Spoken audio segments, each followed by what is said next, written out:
It's good to see you back, and we're going to just jump in right away with our agenda. I'm going to turn the mic over to Carolyn Belcher, the Chief Academic Officer. Good afternoon. It's good to see you all again. My name is Carolyn Belcher, as you know. I am new to Charleston County. I moved here in January of last year, and to say that it's been an unusual first year in the job would be an understatement. I do not believe that I brought the pandemic with me, though. I have an untraditional background in that while I don't know Charleston well at all, my experience has been primarily on the national education scene, working for the national not-for-profit called TNTP. I also was a teacher trainer, and a charter school principal in Central Harlem for 5 years. I feel very, very fortunate to be in Charleston County because this is a place that has invested in its public schools at a level that I don't see a lot in urban education. I've worked in New York City and Baltimore City and New Orleans, Boston, most of the urban centers across this country, and we have absolutely a world-class operations team here and world-class facilities. When I go into buildings, to see things like smart boards in every single room, to have things like amplifiers so that children can hear the phonetic sound that a letter makes that their teacher is saying, that is huge. It means that money is not our biggest obstacle to making sure that children are getting a high-quality education. And I think it makes it possible for Charleston County to be a place where we can show what it can be to do it right. The idea that truly every child in this county has an exceptional education and the opportunity to achieve their full potential. Now, to get there, from where we are now, we have a lot of ambitious things that we have to get done. I'm taking a slightly different approach to my colleague, Mr. Broe, on how we think about the learning services work, because I want to make sure that I'm first framing what our big priorities are in light of some of the things that Erica, Michelle, and Mr. Kennedy shared with you yesterday around equity in our system and where our achievement challenges may be. So specifically, I'm going to start with our big priorities as a learning services team this year. Essentially, we're focused on the following 6 things. So first of all, given our current reality in the COVID environment, we want to make sure, obviously, that kids can be safe, that they're able to focus on quality instruction, and that we really are putting in place some meaningful supports for kids who need it the most. As we said yesterday, and as is very obvious as someone who lives in the community, the COVID crisis is not affecting all kids equally. Some kids are much more affected, and their academic achievement has been hindered more. Dr. Williams and Ms. Simmons will spend a little more time diving in more deeply into what we're actually doing to try to make sure that we're closing and accelerating instruction over the coming years. But I think it's important to put the COVID reality up first, because we've said to teachers is, it is okay to stop teaching to make sure all children are wearing their mask. It is okay to reinforce some of our safety protocols, because if kids aren't safe, they can't stay in school, so that is our first priority. Second, in light of some of the information that Dr. Postlewaite shared before around how external evaluators, including the folks who evaluated us for accreditation, have seen as areas for improvement within CCSD, a big key thing is to align the instructional core.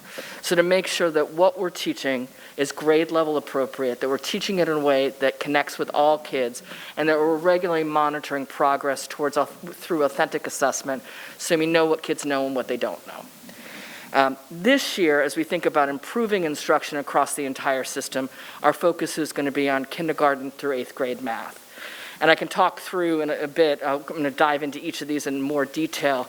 But the reason for math is that we've got the context is in place, and as a reminder, our MAP results coming out of the early fall, our math is further behind our reading system-wide. Our third priority is acceleration schools and making sure that those schools improve significantly. We have 14 acceleration schools that were identified by the previous board. One of those schools has moved over to Meeting Street. So Meeting Street Burns that's the primary service for that school. 2 high schools, 2 middle schools, and 10 elementary schools. Again, I'll talk through how we're actually approaching the acceleration schools, but I think one strategy choice in the coming years is what and how do we continue to make sure we provide extra support. So as Mr. Kennedy said in his presentation, the people who are in our jobs 10 years from now are not worrying about those schools in the same way that we're worrying about them now. Our fourth priority is early childhood. If we start early, the idea is that kids start off with a stronger start and we have less accelerating instruction that we need to do because our kids are on grade level from the very beginning. As Dr. Postaway and Michelle Ms. Simmons indicated yesterday, a big piece of this work is having the right building leaders in every school building. To be the principal of Wando, where I was this morning, is a very challenging job, but it's very different than to being the principal of North Charleston or Burke or West Ashley.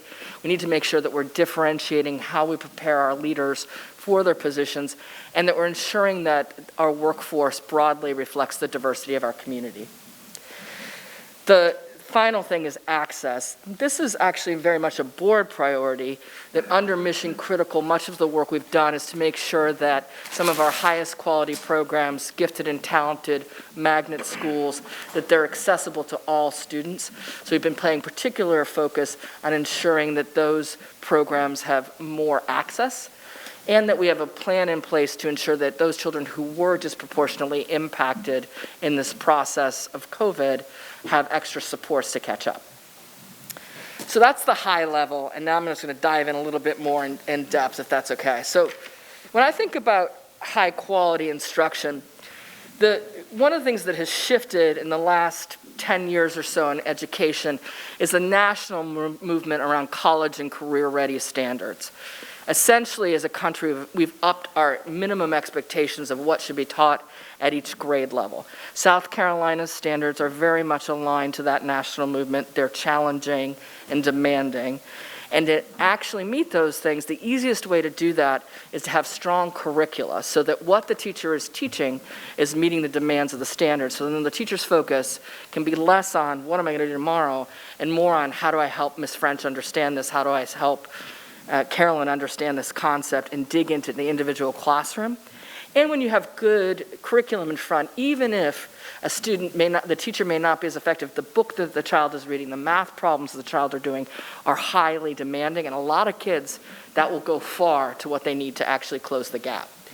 Before I got here, Charleston County has done some very strong work in curriculum and instruction in the selections that they made, around particular choices. Specifically in early childhood, we're moving towards a more standardized and academic early childhood curriculum with creative curriculum and Haggerty. Those are very high regarded nationally in the early childhood space. And we have bridges in our math program, illustrative in 6th through algebra, so that goes up into early high school math. And we're going to think about ELA curriculum.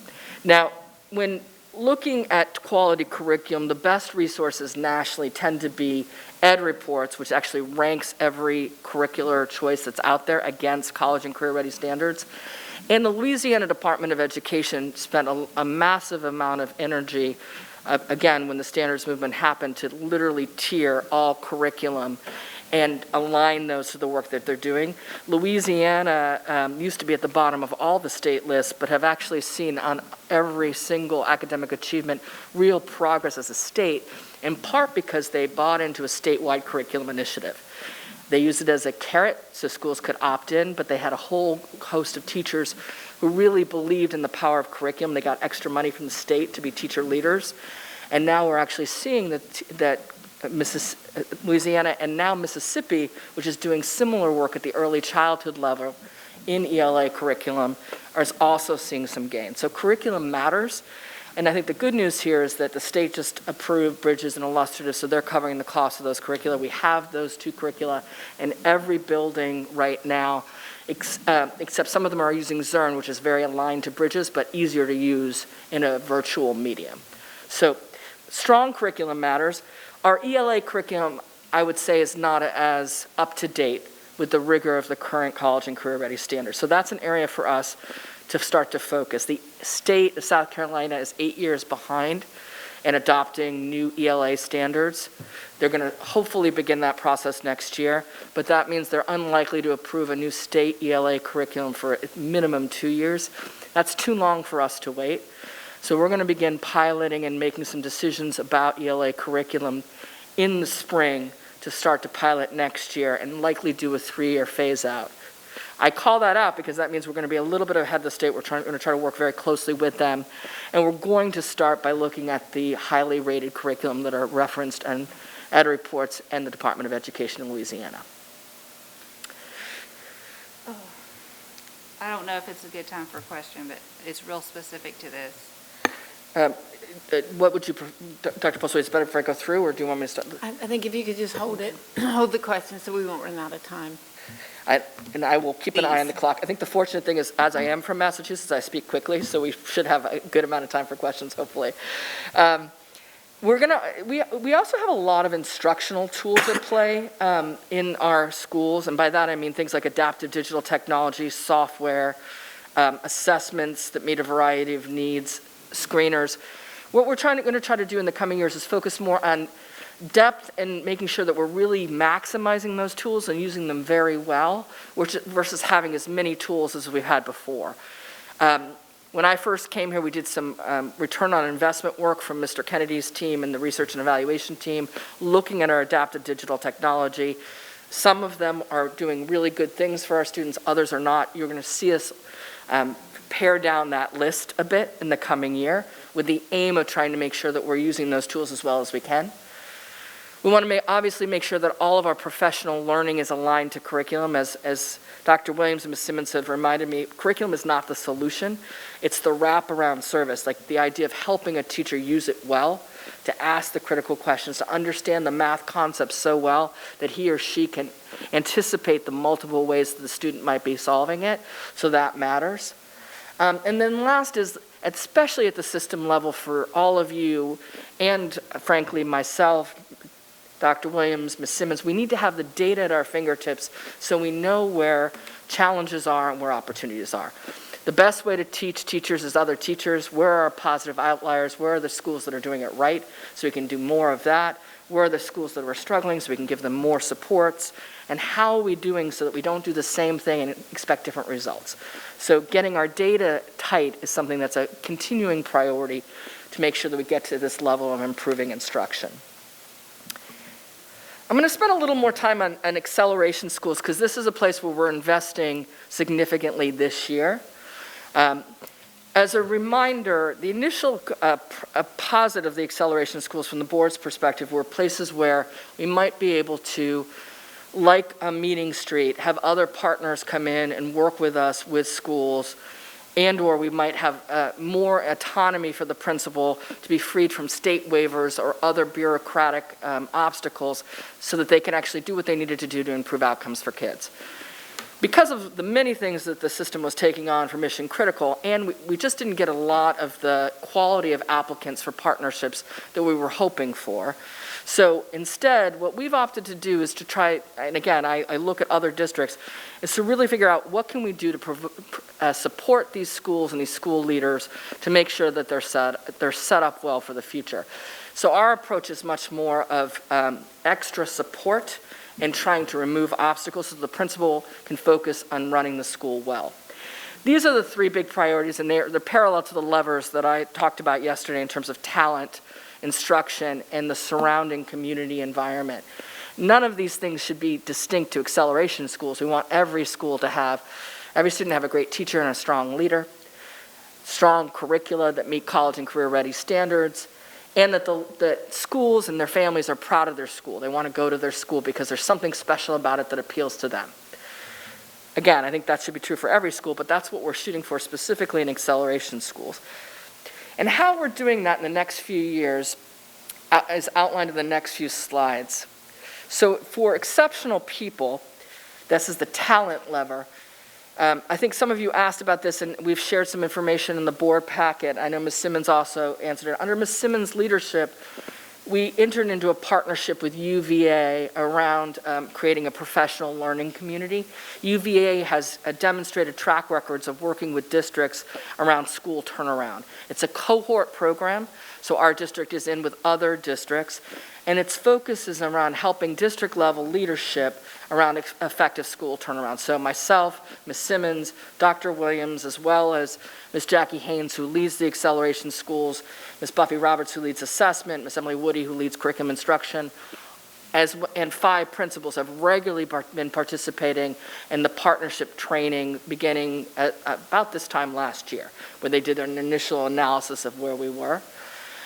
We have a coach who works with us, and we have a plan on how we're improving things, and we can share that with peers who are doing similar work and learn from other districts. So it is a very meaningful training experience, and appreciate the investment of the board in that work. We're giving additional support to HR on staffing these schools early. Last year, the HR team worked really tightly with principals to make sure they had early access to the candidate pool, to make sure that every teacher who was in the building really wanted to be there. And if there was a teacher who didn't want to be there, we made some decisions to make sure that teacher could be successful someplace else, and the principal could recruit in the teacher they wanted. We have a focused acceleration schools team, so their sole job is supporting those schools. Right now it's an executive director and an instructional coach. And then longer term, our hope is that we're building out a really robust quality leader and teacher pipeline, and that we're investing in teacher retention in those schools. It's hard to work in a turnaround school. It's a demanding job. Often there's lots to do outside of school to make sure that kids are supported. And we want to make sure that the teachers who go to those school buildings, first of all, they want to be there. They're motivated by the mission of the school. They're exceptional at their craft. They reflect the diversity of the community they serve, and that we make it rewarding to them so that they stay. So that's something you'll hear me and Mr. Brigman bring to this board, I suspect, in the next 2 years, are ways in which we can support the teachers in those schools who are doing a very good job. In acceleration schools, we're taking a much more hands-on approach in terms of supporting content and instruction. We have a partnership with leading educators, which is paid for by Title I monies, to support the math curriculum implementation. Specifically, what they're doing is coaching the teachers directly in the professional learning communities around how do you look at student work. What are you seeing in the student work about where the student's misconception might be? And what does that mean about what you do tomorrow and the next week around your teaching?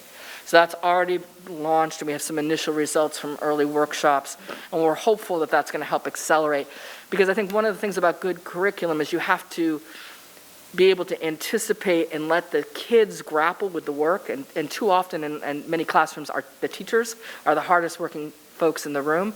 We want to make sure the kids are doing more of the intellectual lift of the lesson, which means for a teacher who's used to talking and really working kids through, you have to step back a bit, and that's actually harder than it sounds. Continuing on this content and instruction piece, we're also piloting that early childhood curriculum that I talked about at Mary Ford. I really hope that one of the first schools that we visit as a board is Mary Ford, because I am excited about what's happening there. I visited recently, in every single classroom, students were doing academic work. They were learning their letter sounds. They were learning phonemic awareness. They were having fun that is appropriate for early childhood. But when we think about the future and this idea of making sure we're starting kids off stronger, that curriculum in early childhood matters.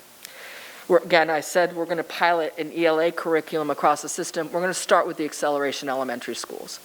We need to make sure that we're getting ELA back on track, so we're going to start there. And any other school that's willing to opt in. But if we had to invest in one place, I'd like it to be in the acceleration schools to make sure that we're giving them the support they need to get on track. And then in terms of the third lever of community partnerships, frankly, because of COVID, I would say that we haven't done as much community work as we would have wanted, given our reality of not being able to be out and about in the way that I think is important. Specifically, the idea is, what's going to make this school special? What's going to make it stand out? What appeals to the parents and the community? We want to do that listening tour. We are doing cultural competency training for all staff, obviously, across the system, but I put that up there as a lever because I think one of the things that really does matter is when we're thinking about communities that are primarily kids of color, the people who look like me, we need to know how to make sure that we're adjusting our instruction, that we're respecting and taking an asset-based approach to the communities in which we work, and we realize that it's a privilege to work in a community that's different than our own. And that means that we need to make sure that people are well prepared for that and are learning and respectful of a culture that's different than their own. So that is a key lever, because I think too often we have low expectations for these schools, and that undermines what kids can do. And when you challenge a child, they rise to that occasion. And then longer term, I think we have some strategic questions as a board and an administrative team to answer around how do we better align our programming options in those schools to family interests and student needs. Like, do we want to continue to pursue the option of partnership schools? Do we want to have the principals have the option of state waivers? What are the levers that we think really matter to make sure that we are reducing the number of schools that have to be in something called an acceleration status and ensuring that those kids in those schools are attaining their potential? Some shifting priorities to the early childhood. I talked about Mary Ford. I hope you're hearing some redundancy because things like the acceleration schools and what we're trying there is related to some of the other priorities like early childhood, talent, so that we're cultural competency, so that those things, it's not one of these levers that matters, it's taking it together to make that whole system reform. We got to prioritize what we're going to do first, second, and third in order to make sure that we're getting to the change we want to see. So again, in Mary Ford, we're piloting the new early childhood curriculum. We're also investing in certified teachers for Head Start. So Mary Ford has early Head Start classes as well as Head Start classes there. And we have the plans for a family engagement center, which would be quite robust up on the second floor in Mary Ford if you've been to that building. Some of that has been delayed again because of COVID, so we have less adults being able to come into the building at this point, but that is the aim. Longer term, we hope to go system-wide with that curriculum adoption in early childhood. And it will probably come to this board fairly soon, and Ms. Coakley will be working as the Head Start representative with Kim Foxworth on how do we invest more in certified teachers or teachers who have more advanced training in terms of early childhood. Because one of the challenges nationally in Head Start is being able to keep and retain strong early childhood educators. So I think we believe we should be investing more in compensation, and that will be something we'll bring to the board. And then longer term, this question of like meeting the need of early childhood across the system. Right now, we have less than our full projected need for early childhood classrooms. We have 2,400 students served right now across the system, probably another 1,500 students on a waiting list or who would like to go that probably need early childhood. It would be 5,000 to have universal pre-K across the system. So we're not far, we're like half right now in terms of what we're serving, but this question of how do we expand it, I think, is a longer term question. And then, as Mr. Barowie mentioned, one of the things on the building plan is expanding in North Charleston, a place where there's real early childhood need, to have another early childhood and family engagement center located in the Lads and Lambs Hunley Park area. You said 5,000, I'm sorry. 5,000 is universal right now. At this current, that might change if population numbers change. So going on to the talent lever, which I'm hoping that you'll hear similar things when Mr. Brigman presents in terms of, because we've been working very closely together, and I feel fortunate to work with an HR director who's committed to early hiring, committed to diversity, and committed to making sure that we align together on this idea of reinforcing talent as a key lever. We're not going to keep our talent unless principals are making them feel special and rewarded and retained over time. So it has to be a collaboration between learning services and talent. Some of the things that we're hoping to take on right now is we want to make sure that we're really investing in our assistant principals because many of those are the future building leaders, and there's less of a comprehensive program in that. Our hope was to launch something this year. We have a couple of additional allocations so that we can have some assistant principals rotate through with high-performing principals to coach them and give them more diverse experiences. But we're going to launch that in semester 2. We want to enhance Teach Charleston. For those of you who are close to the education space, right now, in most schools of education across the country, a majority, close to 80% of the students who are in those classes are white women. So if we want to diversify the workforce, the people who are in schools of ed right now are not going to get it done. So we have to look for other methods. Teach Charleston is a program that's existed here for multiple years. It's a high-quality alternate route program. It allows us to really target those areas where we have struggled to have high-quality teachers, so math, science, special education, hopefully. And the idea here is that we can also focus on diversity. I think this is a compelling workforce effort as well. Some of the best teachers that I've worked for, in my experience, come from roles like special education assistants who then move into the teaching force. And again, that brings more of the community. They're more likely to stay long-term because this is their community. So how do we facilitate that process? And then longer term, we need just a comprehensive leadership development approach. One of the challenges about teaching is the job you have year 1 is the same job you have year 30. So how do we make sure that we do more to create a career ladder for educators who either want to move into administration or want to move into curriculum instruction or want to move into just being a true model teacher? And I think that's a longer term conversation. We want to make Charleston a place where folks feel like throughout their entire career arc they have opportunities to learn, grow, develop, and take on more responsibility if that's what they want to do. The last thing is a headline, and we've already talked a bit about mission critical. I just want to make sure I'm flagging the key initiatives that were under mission critical work around expanding access to high quality programs. So many of the things here were things that the previous board identified and that we're in the process of or are completing. So expanding access to gifted and talented programs, exploring more middle school honors. Prior to coming into this meeting, I was meeting with Catherine Spencer, the principal of Academic Magnet, to talk through how can we do better around increasing the diversity of students going to Academic Magnet. And a big piece of that is making sure that middle school preparation gives the kids what they need to get on track and make that an opportunity. Dr. Williams has done some amazing work in making sure that we've got more honors classes across the system, and that continues to be a priority because it's going to be a phased-in approach.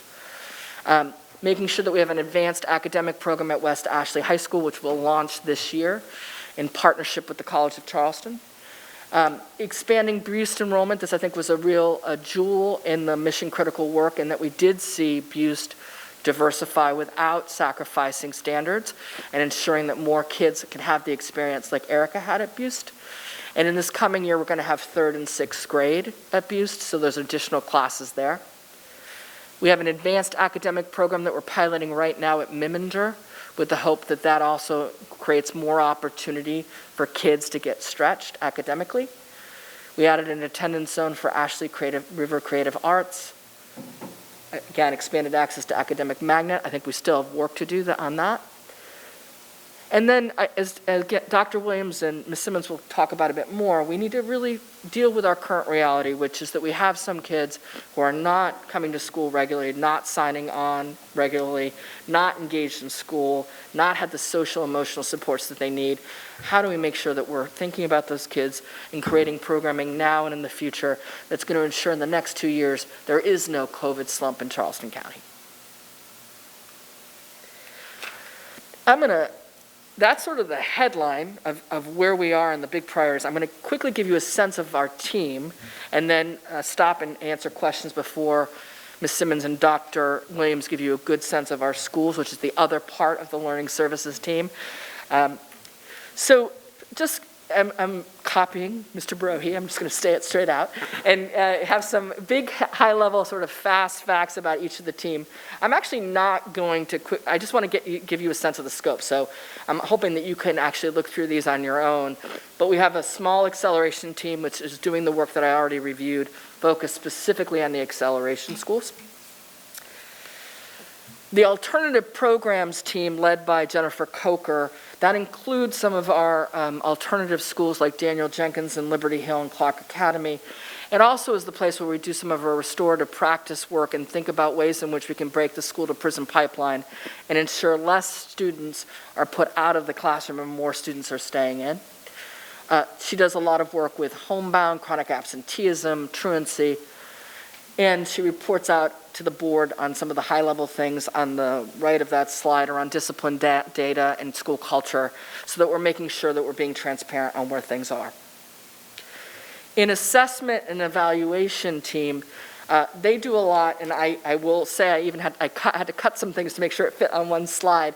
But essentially, everything that's related to reporting on data comes through the assessment and evaluation team, and that includes a lot of collaborative work with Mr. Brigman's team, with Mr. Kennedy's team around student enrollment.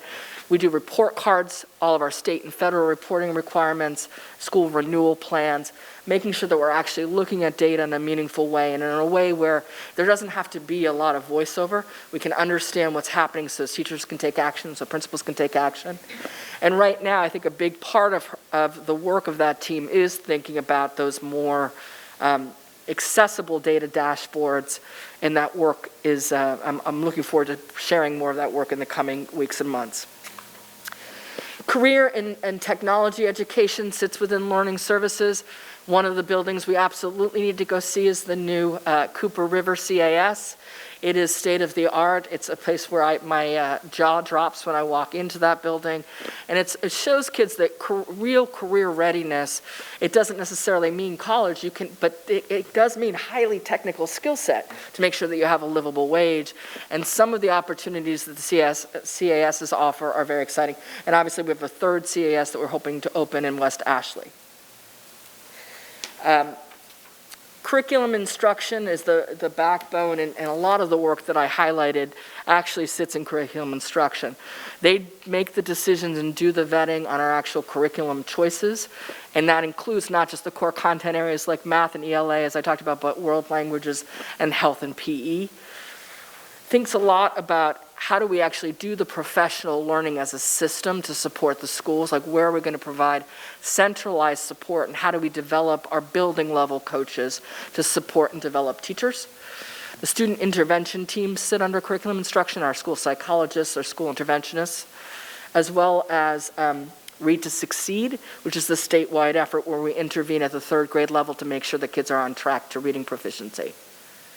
Right now, I think a big priority in curriculum instruction is piloting the ELA curriculum, so we can start to think about what are the options we want to give teachers and principals around potential, so that we can collectively decide on what the right ELA choice is for us, and again, be ahead of the state and move as quickly as we can to get that on the ground.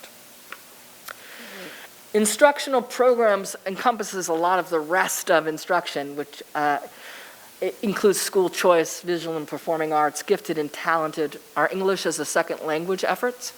We have a growing Latinx community within Charleston County, so we used to have a lot of these services provided centrally. Now we have folks on the school level reporting to the principal, but that is a place where we are likely going to have to continue to invest in an instructional approach to make sure that we're quickly teaching kids English and core content. We have our online programming sits in instructional programs under Robin Jones. That includes the virtual academy, the South Carolina franchises Edgenuity distance learning. We have some distance learning labs in some of our school buildings so that one teacher can teach a class like a high-level math class, which is happening at Wando, and students at a place like St. John's can participate in that class remotely. The investment that the district has made in online learning and in devices meant that when we went to COVID, we had one-on-one devices almost from the beginning, and we have been able to set up our infrastructure in a way this year that is much more tightly, again, because the district had already sufficiently invested in some of those online tools. I believe that is all. Student support services and federal programs. Michelle is watching me quite frustrated because this also represents a lot of money.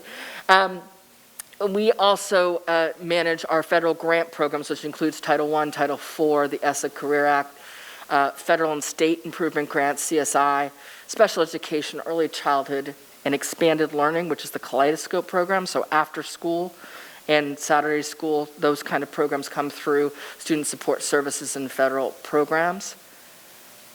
The Head Start budget alone is about $10 million, so the scope of that team's management responsibilities is immense. And as any of you who've been in education know, the level of oversight for federal programs like Title I is significant. And as a district, I've been extraordinarily impressed that we have not had issues in those federal programs because they're so well managed by that team. Again, as someone who's new to the district, I feel fortunate that I came in with a very, very talented team. And the infrastructure for us to think about where we want to go next. And I think the potential for what we can accomplish together is immense, but there's a lot of hard work and important decisions to make about what we're going to prioritize in the weeks and months ahead.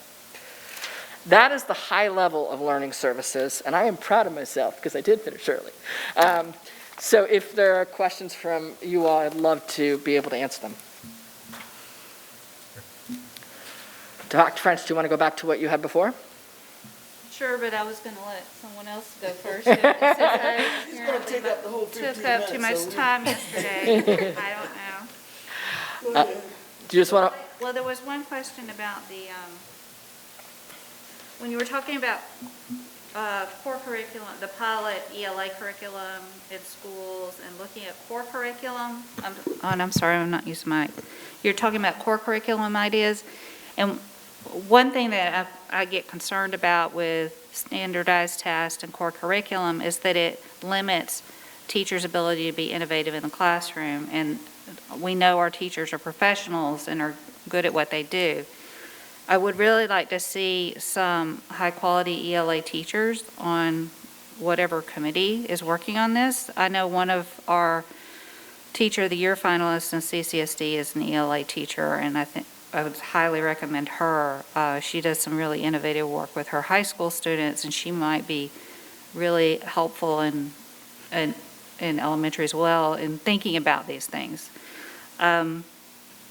So I did want to ask if you're considering that. We have a lot of good ELA teachers who may be able to address what they feel is missing from the curriculum, and any core curriculum that we use, I think, needs to make sure it's very diverse in its content. I think that's something that has been lacking over the decades. I'm not sure if, I agree that I think one of the things that I find really compelling about the college and career ready standards movement is this push for more nonfiction text, making sure that kids are getting more exposure to grade level text. But what the text is can vary a great deal, which leaves a lot of room for flexibility. I think one of the challenges of a system of our size, if we don't have a core curriculum, is we have a fairly mobile student population. And so if we don't have the same curriculum across the board as a system, it means if a student moves from North Charleston downtown or to West Ashley, then the learning experience can be radically different. And at least on reading and mathematics, on the core subject areas, I think we want to make sure that we have a strong foundation. Whatever that foundation is, we can't make a curricular decision without ensuring that people who know teaching and learning, who are teachers, who are advocates, are part of that process. So it's always been part of a CCSD's approach long before I got here to ensure that teachers are part of the conversation. The first group we usually bring it to is the Teachers of the Year's Roundtable. So that is what we're planning to do in the next few months. I will say that we're going to bring down a curated list of multiple curricula that meet the Ed Report's Tier 1 standard, so that we're looking at the best curricula and then making choices from that. And I do have more questions, but I'm going to let it be in turns today. Well, do we get to ask all of our questions now, or are we going around the circle? How are we doing this? Why don't you go, Dr. Virgin, we'll go around the circle and ask you a question if that's okay, and then if people don't have questions, we'll go back to the same people. Okay. There's just so much about this area that I'd like to maybe set up a time where we could individually meet with you through the superintendent's office, because I know you're not going to be able to answer all of my questions, but briefly, if you could just make a note of my concerns, and that is the use of teacher coaches. I can remember we used to have teacher coaches to go in and then work with these classes. And we used to have reading and math coaches that would go in and work with the students who were not doing well. But I'd also like to address the issue of our learning pods, because where I am, District 23, Baptist Hill High School, we have students who are missing instructional time because they're not consistent in logging in. We just have some major problems in that area. And what we can do to address the fact that we now are working under COVID, and how we can make sure that those students are getting the instructional time that they need. But I'm not going to ask you to answer any of those questions, but maybe we can address those. And then I'm particularly concerned about the fact that normally with a school like Baptist Hill, we have new teachers coming in, and as soon as they work for a certain number of years, they leave and move on. So we are consistently getting new people in, and we already know that we do need permanency with our instructional leaders and our teachers, and how do we address the fact that we have great turnover in our low-performing schools. So at some point in time, we'll discuss those issues that I have. Yeah, I certainly believe the teacher retention and strong leader, effective teacher retention and effective leader retention is critical to the work we're doing. And I think one of the challenges of our economy in general is that nobody stays in jobs as long as they used to, just across the board. So this question about what do we do if people are only staying in a position for 0 to 7 years means we have to rethink some of our workforce assumptions and create incentives to get folks to stay beyond that point. So it's really worth their while to go to year 8 and beyond, which may mean us coming to the board at some point to have conversations about teacher compensation and rewards and other things. Frankly, I believe I want to show results, and then let's talk about that. But the only way we're going to get to a world-class workforce is if we actually are a place that compensates teachers what they're worth, and we all know that they're worth more than they're being paid right now. We still have the coaches, but I'm happy to go through. I think the good news is we have a robust coaching force still. I think, unfortunately, the schools of education are not getting it done, so we have no choice but to also take on a big part of teacher professional development as part of our infrastructure. Now, I think the good news is, teaching is not, what I learned is the math when I was in school is not the math that kids are being taught today. They're learning harder math earlier in their academic careers. And so we have to make sure to sharpen the saw on our teachers, no matter how effective they are, because it isn't the same. It isn't one of those things where it's chalkboard, but now it's dry erase. There's new techniques, there's new approaches, there's better standards, there's better tools. And that means that you're never done as an educator in the work that we do. So we have to make sure our professional learning arm is robust. And then I'm going to defer to Ms. Simmons and Dr. Williams on the learning pod question, because I think we want to share a little more about what we're thinking around closing the gaps, and then we can come back and see if there's more questions you have about that. Thank you. The question that I have, I'm thinking about the number of students who are consistently behind and how they just, fall more and more, or farther and farther behind if they're not brought up to grade level. And I know we're going to invest in some new ELA curriculum, and I know there's a lot happening around math. But then I guess to make this a question and not a bunch of statements, what would you say has been the effectiveness of Read to Succeed? Or is there thought around investing more or deeply in the reading interventionist? I'm just thinking about how to somehow get students up to grade level, knowing that just even if the curriculum is great, it's not really accounting for the fact that a student in 8th grade is reading at a 3rd grade reading level. So I actually think I would reverse the problem. Part of our challenge in Charleston County is that we have a lot of money spent in what we call Tier 2 or Tier 3 intervention. So we're trying to intervene and remediate out of our problem, which is why wasn't core instruction getting kids to grade level in the first place? Mm-hmm. Now, I say that because, and some of it is that our standards as a state are behind the national movement in ELA, and they know that, and they're looking at it readopting. And I think there are better curricula that we could have on the ground. I saw that at Mary Ford, just in some of the just phonemic awareness. It was grade level work in those K classrooms, pre-K classrooms out of the gate. So those kids are not behind as they start off, right? So I think first we got to shore up our core curriculum across the board. Obviously, we want to start with our youngest students so they never fall behind in the upper elementary, middle school, and high school grades. And then we also need to do interventions. But right now what's happening is we have some really great tools like Alex, Dreambox, other adaptive digital technology tools. We have some very smart assessments that help us screen for things like dyslexia, catch things early. But we're doing a lot of pulling kids away from grade level content. Let's start with the grade level content and then do that. I do think Read to Succeed works. We have a very good camp here that we've shown that we've been able to move.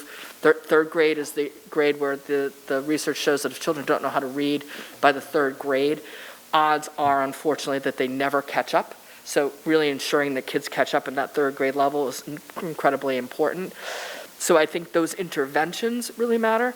I would be, and this is Carolyn Belcher's opinion, not Charleston County School District, but I'd be more critical about the professional development of Read to Succeed, because I think the problem is that this is a practice-based profession. We have to read and have knowledge, but then we have to be able to use it in a skill. That's why it's such I think I like to compare a teacher to like a symphony orchestra. There's so many parts that you're worrying about, and it's what's holding this child back, what's the management, what's happening at this kid's home, and the standards. So you're trying to balance all of that. You've got to do it in real time and practice it, and physically leading a group of kids. And Read to Succeed, a lot of it is like online courses. It's knowledge without the skill side. So that concerns me. That's why I, as a system, and even in the conversations we're having with the state, I really want to make sure that the practice is tightly tied to the content. So as teachers are learning a new curriculum, they're learning how to ask those questions, how to give that wait time, how to let the kid take on more of the intellectual lift.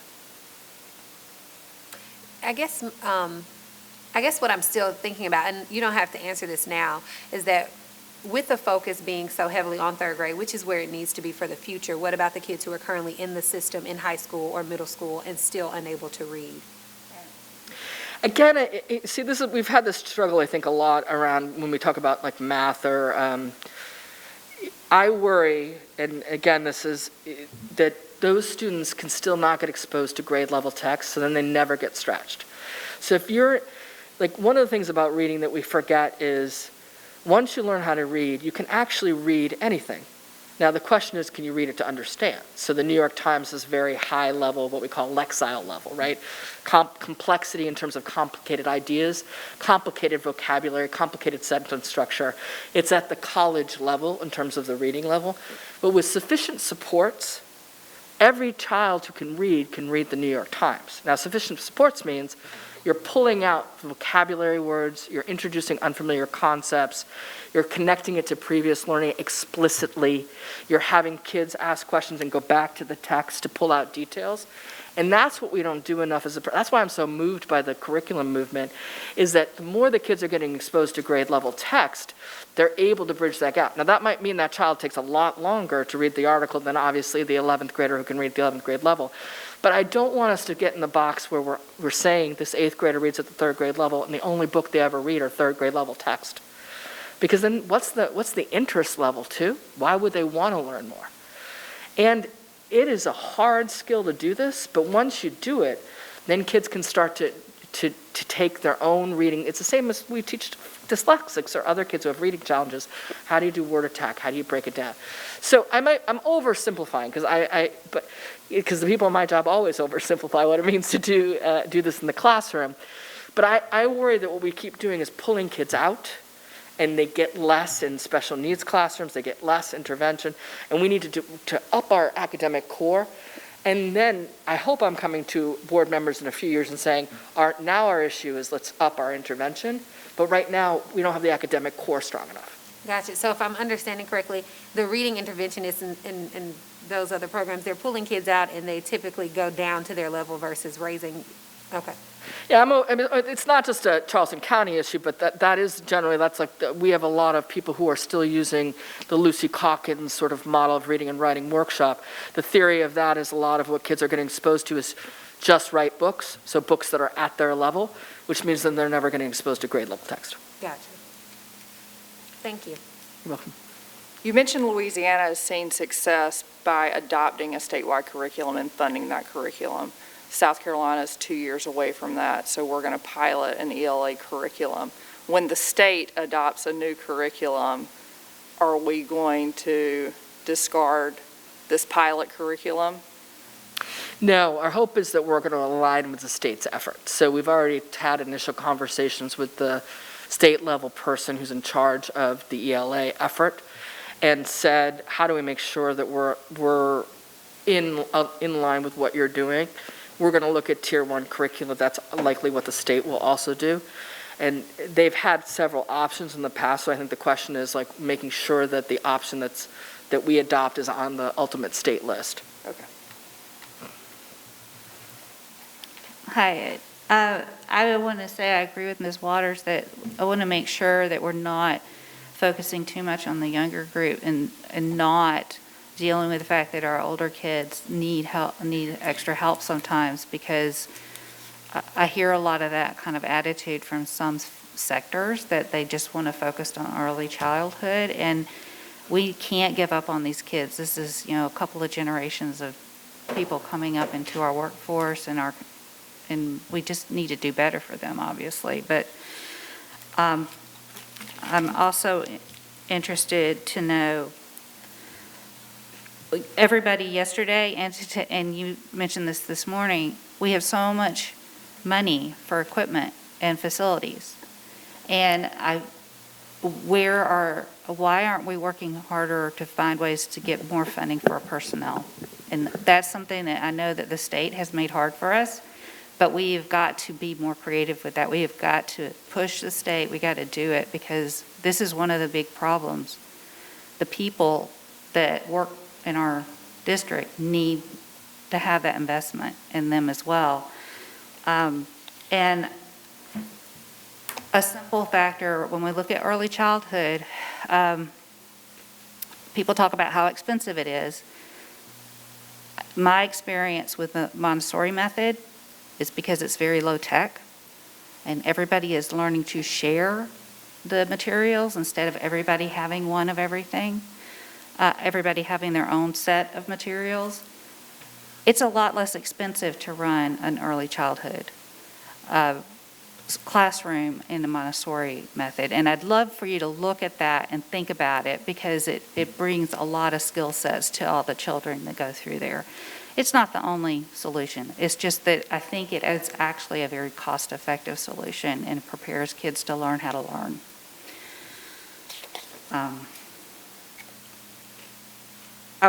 And maybe somebody else has another question. If we could just pause for a moment on the financial question, Mr. Kennedy will do the briefing on finance after the new year. I don't know, Mr. Kennedy, I will comment, and if I fail to adequately respond, please feel free to hop to a microphone. The reason we can spend money on buildings is that there's the dedicated 1 cent that can only go for capital programs. You can't use that 1 cent for. I know, but that's what we keep going after, and we need to find better strategies to go after money for operations and personnel. Okay, so that might be something you want to discuss with the board as a board priority. And then in terms of a lot of the other funds that have been mentioned, they too are dedicated funds. They're limited to certain expenditures, and while we could hire personnel in Title I funds, what happens over time is, as personnel get raises and the retirement charge to the district increases, we have to reduce the personnel in federal funds in order to be able to pay adequately the individuals who are receiving the raises and whose retirement contributions from the district increase. So we agree with what you're saying. I just don't want to leave the impression that the district has money that we're choosing to use in ways other than rewarding personnel. I appreciate the clarification, because although I say money is not our biggest issue, that's because I'm coming from places where we don't have the assets I think that Charleston County has. It costs to do this work, right? And I would be doing a disservice not to put that out there. Dr. Fraser, did you have more questions, or anyone? Who's going to deal with the learning pods? Ms. Simmons and Dr. Williams will be presenting after me. All right. Okay, I'll wait for that one. If there is time, I have just a couple of brief questions about the acceleration schools. If you go ahead. Mine is actually kind of a quick one. During the acceleration schools conversation, you mentioned that you're wanting to better align programming to what the community is wanting to see. Is there already a plan in place for how that's going to happen, or is that something that's still to be? I'm just wondering about being able to accommodate whatever may come out of the community, because staff already has responsibilities now. Is there anything, are you thinking about how that may impact the day-to-day and how you could actually do that with Fidelity? We have a family engagement position as part of the acceleration team that has not been staffed yet. So that is a place where we were planning on making an investment. I also think the work that Ms. Taylor's office has done in collaboration with the acceleration office will matter as we start to have these community conversations, because everyone on the acceleration team, myself included, are relatively new to the community. And I think making sure that we have people who know the community deeply in those conversations to ensure we're hearing the real deal is a part of that work. I would say that's a place where we need to get, we have a vision of having those conversations, but actually having outlined a detailed process, no. Okay, thank you. You're welcome. Just for clarification, there's 14 schools in the acceleration zone, 6 new principals within those 14 schools? That is correct. One And- of whom is an interim. There's an additional interim principal. And did any of the acceleration schools apply for waivers? They did not this year. The intent initially was that the Sanders Kide principal would, because she wanted to be able to hire musicians in for their music and arts focus. Fortunately, she was able to find the music teacher she needed and didn't need the waiver. Are we going to promote that they are applying for those waivers? I think we absolutely can promote them. I think the question is the waiver the key lever? And I think some of the principles, for example, the arts and music piece, that is a limiting factor. I think some of this is what do they want to do? Right. And what bureaucracy or rule is in the way of doing that. In some cases, it's not a waiver. That's really the challenge. Is it a capacity issue as far as applying for the waivers? No, I don't think so. We had provided additional support to principals in order to do that. Thank you. You're welcome. Hey, so this is related to Ms. Waters' question about listening to the community. I'm not sure why you need to do community listening tours. I think that to me, it makes more sense to go to the school leadership, the school improvement council, and the PTA. Start there. Those are the school communities, those are the people in the school community you really need to start talking to. And if you are there, more people who maybe aren't as active will show up, I think. And, listening to that is really key to finding out what the schools need. The other thing I just wanted to say is that when you talk about community partnerships earlier, you said like Meeting Street Schools running a couple of our schools, and I would disagree. That is not a community partnership. That's a public-private partnership with a private entity operating our schools. That's different. I think I used different language, ma'am. I think I was at- talking about partnership schools, which is one thing. That Okay. Meeting Street is a partnership school model. Well, that's And- not what it says. It says community partnerships. And then you talked about Meeting Street Schools in that context, and that's what I'm objecting to. I think that we need to keep those completely separate so that it's clear what we're talking about.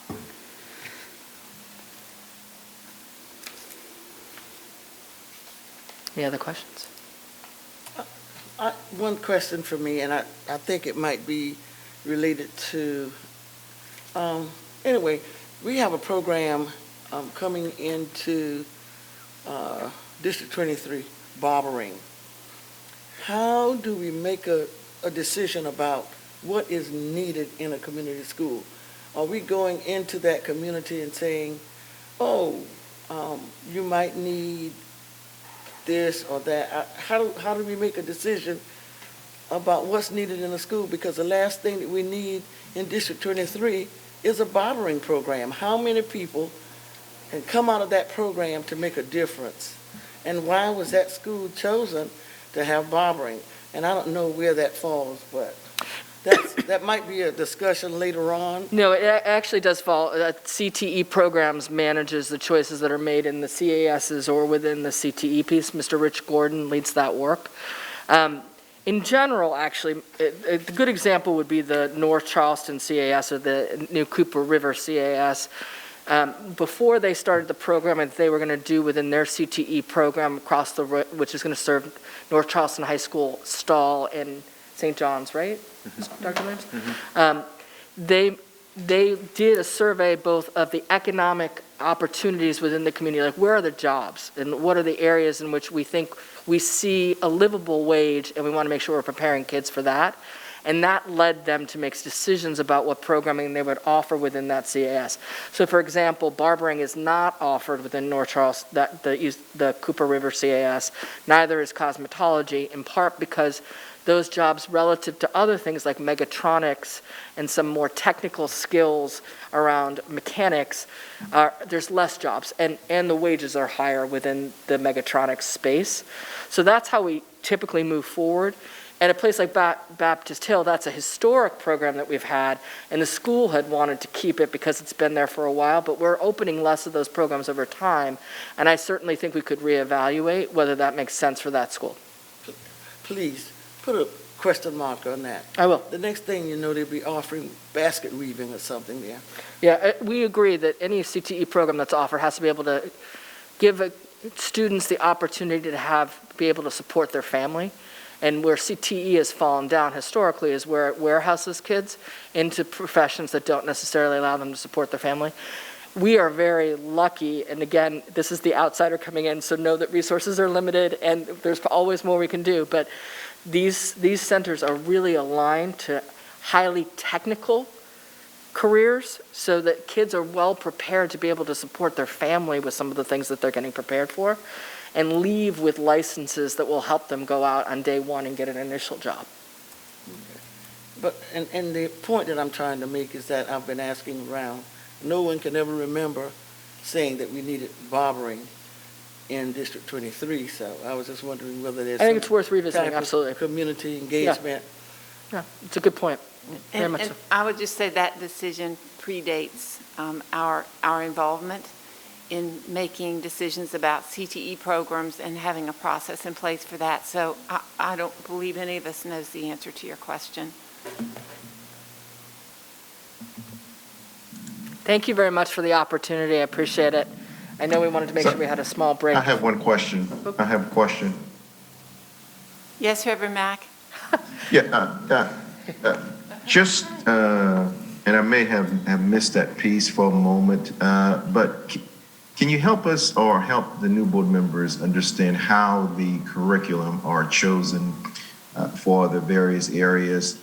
Per se, let's look at West Ashley at CAS versus North Charleston CAS versus Wando CAS. The curriculums are done differently. Can you help them understand how these curriculums are assessed, or because they're all not duplicated, correct? Correct, they're not. There's and you'll forgive me because I'm not an expert at this. I'm still learning it as we start to get ready to do it for West Ashley CAS. But there's a process of working with the Chamber of Commerce and looking at where the job opportunities that we see within the county at large, but particularly within that community, and trying to gauge interest of families and kids and what they would actually want to study. And that leads to thinking through the programming that we're going to put within a particular school.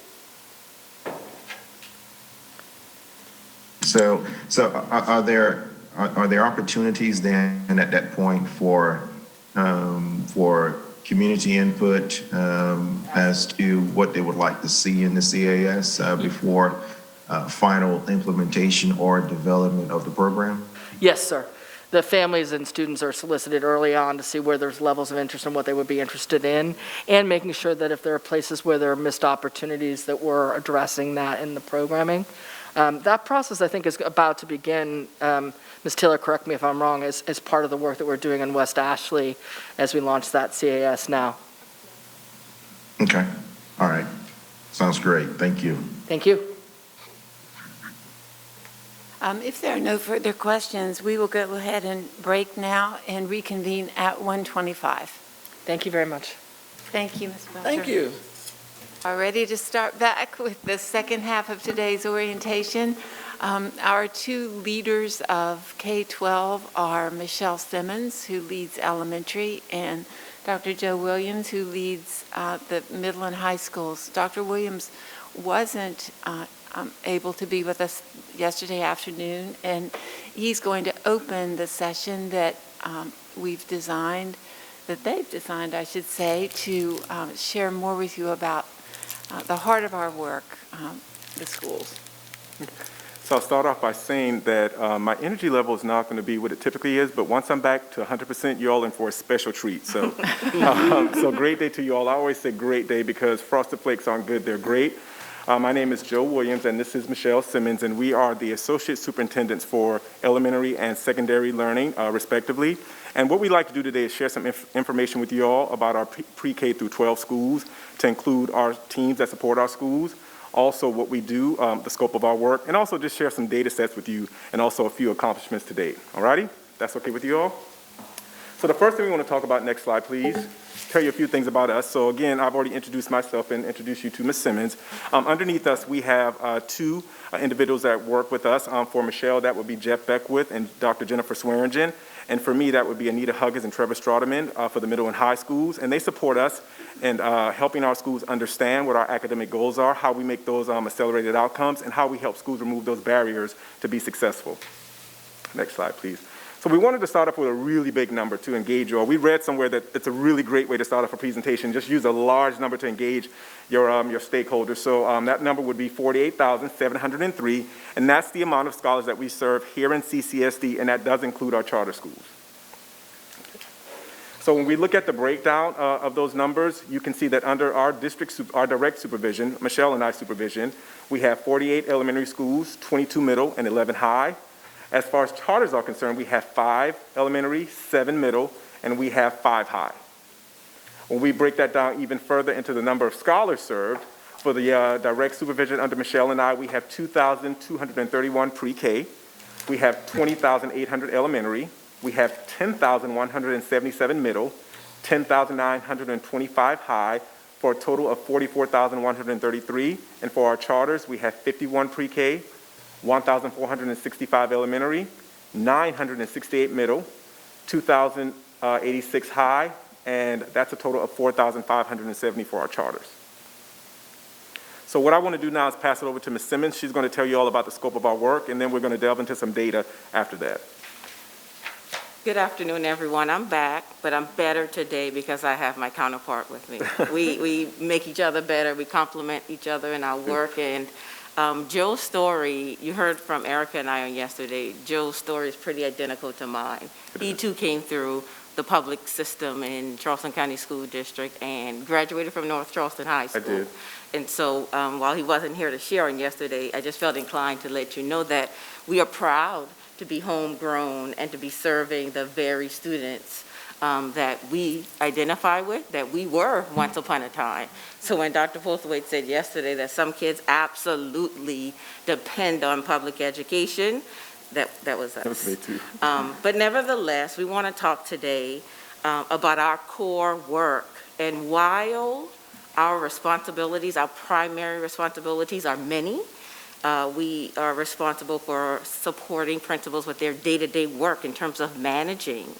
We are responsible for hiring principals and supporting the hiring of assistant principals.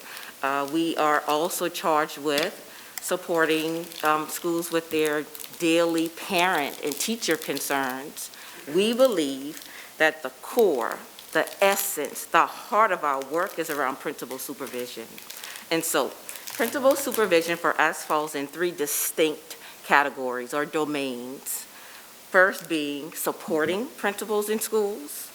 Second, developing principals, and also accountability. So we want to talk a little bit about those 3 big umbrellas. What does support look like for us as we engage, as we coach and supervise schools? We make it a point to embrace quality school visits. And so the idea would be that we spend the majority of our time in schools, side by side with principals, examining what teaching and learning looks like so that we can coach adequately. Data analysis is top.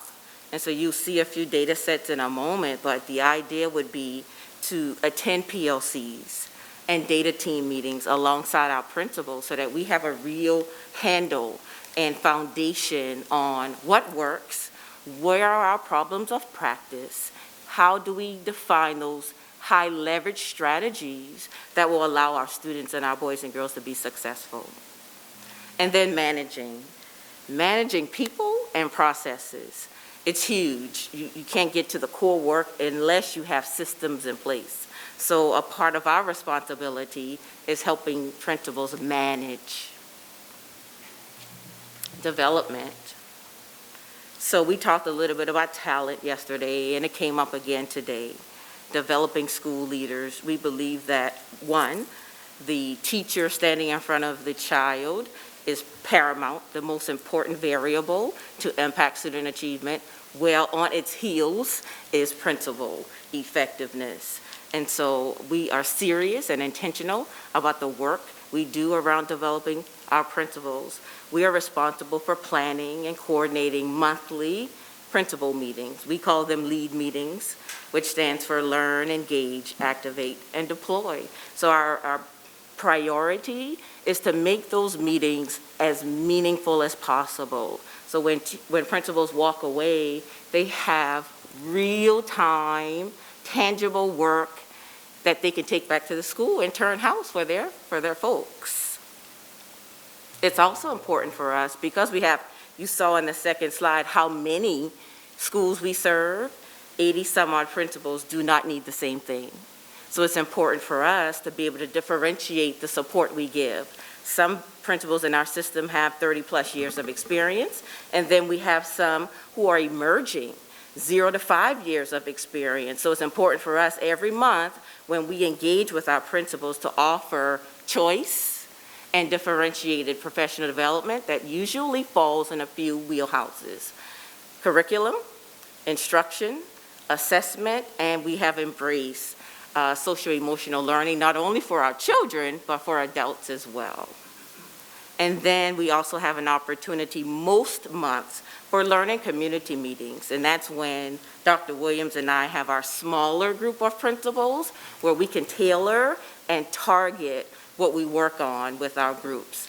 It's been a challenge this year with everything being virtual. Typically, our principals come to the district office or may meet in a school location for those professional development opportunities. We've gotten really versed and adept at making a pivot, though, and providing those opportunities virtually.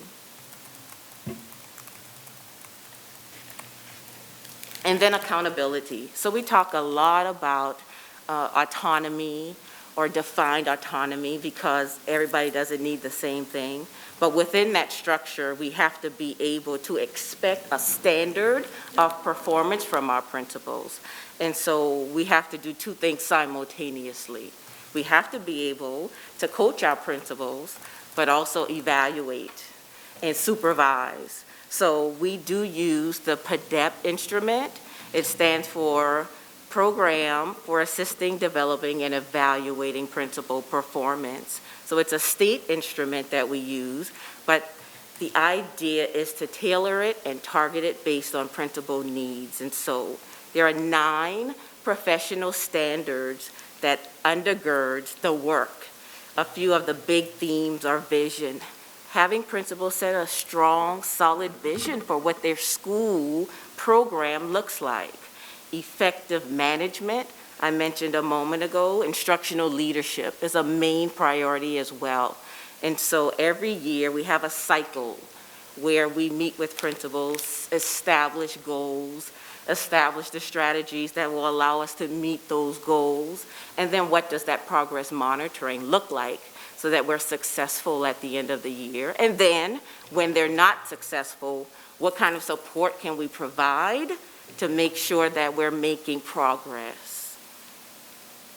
A couple of years ago, maybe my first year in this role, we embraced and rolled out a continuous improvement cycle. We call it Plan, Do, Study, Act, but it's a simple way to approach the work. Being really clear, being really intentional about how we get better. So the idea is to every day, every year, get better at what we do. So the idea is to define in a building, in a classroom, in a grade level, where's our problems? Is it a student learning problem, a teacher delivery problem? It could even be a leadership problem. But defining problems of practice, identifying those strategies, coming up with a way to monitoring it, and then we make course corrections based on what the data tells us. And so the idea is to constantly assess, improve, grow, and develop in every area of schooling. And then supervision. I think about the principalship under two big umbrellas, managing and supervising. And they're equally important in my eyes. And so the idea would be with 80 some odd principals to approach it in terms of differentiation and allowing principals at their respective level to have the kind of support that's going to allow them to grow. So I have some principals, like I said, with 20 years of experience and some with 2. I'm going to spend a majority of my time supporting, developing, cultivating those who may be struggling in terms of moving their school's achievement, those who are just emerging in the role, and then those who have a handle or expertise, or they have proven that they know how to move a school. My support to them will be more flexible. So Dr. Williams and I knew we could not do this presentation without allowing you to just have a cursory, a high-level look at where our kids stand in terms of academic achievement. So we titled this slide, How Are the Children? We're going to look at some indicators, some leading, and some are lagging. They're former data sets around reading, math, and some highlights. Dr. Williams, you want to talk a little bit about, I'm sorry. Dr. Williams is going to pick up with the map. I want to tell you a little bit about some of our preschool indicators. These are primary grades. And I want to start with 4K. Our child development program is really... I'm so sorry, but I don't understand Tier 1, Tier 2, Tier 3. Give me 2 seconds. Okay.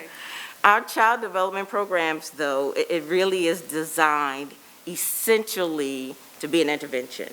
It's designed to serve those who are at risk of not being successful at the elementary grades.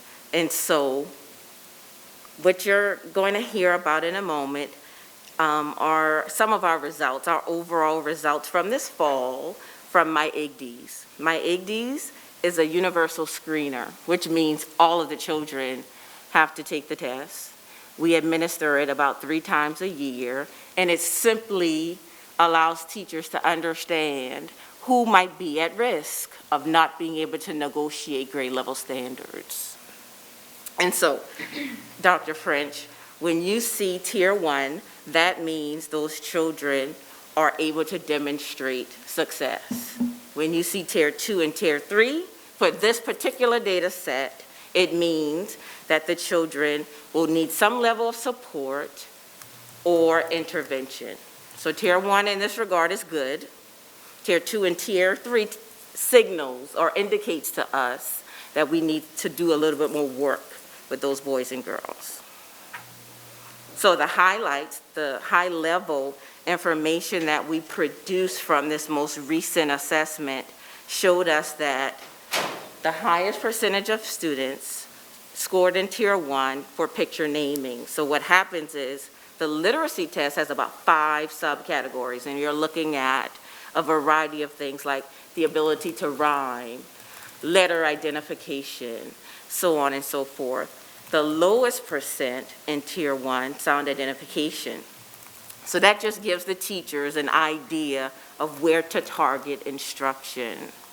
For the numeracy subset, the highest score happened to be in one-to-one correspondence, counting. And the lowest indicators came out for quantity comparison, being able to compare the numbers. The overall trends that we noticed, and these trends are pretty prevalent from year to year, and we understand that there's going to be some dips in terms of where our kids come in because the program really is designed for struggling students. But we have some school communities where kids may enter a little higher than they typically would in a child development program. So if I come from a disadvantaged home, my indicators, where I'm not being read to at night, my indicators might be a little lower than someone coming from a home where they're being read to every night. And so, you see that the Montessori early learning programs are showing higher performance of students scoring in Tier 1. Students scoring in Tier 1 learning in person and online similarly are outperforming. Higher percentages of white students scored in Tier 1 than Black students and African American students across all subtests. And then again, higher percentages of Hispanic students and English language learners scored in Tier 2 and Tier 3. And that's what we understand based on how students are chosen. One of the items, you heard the name Kim Foxworth earlier from Ms. Belcher.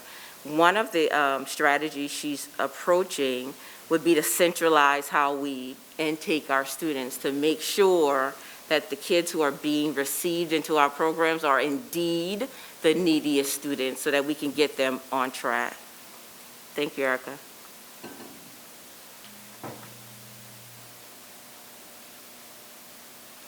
The next indicator is FastBridge.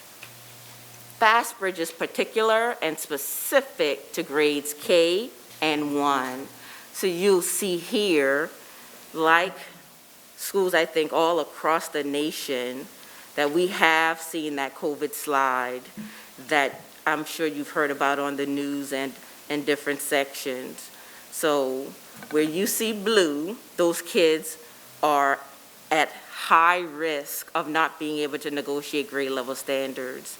The light green in the middle are kids who have some risk, and the dark green are kids with low risk. So what we want to see is a lot of the dark green. But I want you to look a little further. When you see the up arrows for high risk, that means that we have more kids who scored high risk this year than we did a year ago. We are contributing that to being out of school and this COVID slide that's been really, really prevalent. And so overall, we're seeing that for grades K and 1 combined, about 50% are demonstrating low risk, while the other half needs some level of support and intervention. Same thing with the math. We just looked at reading. I didn't highlight that that was reading, but this next indicator is about math, FastBridge, and it's the same indicator. We're seeing more kids this year showing high risk than we did a year ago. So the idea would be for teachers to use this instructional data from this particular assessment to target reading and math skills that align with student needs so that the foundational skills and knowledge gaps can be filled quickly.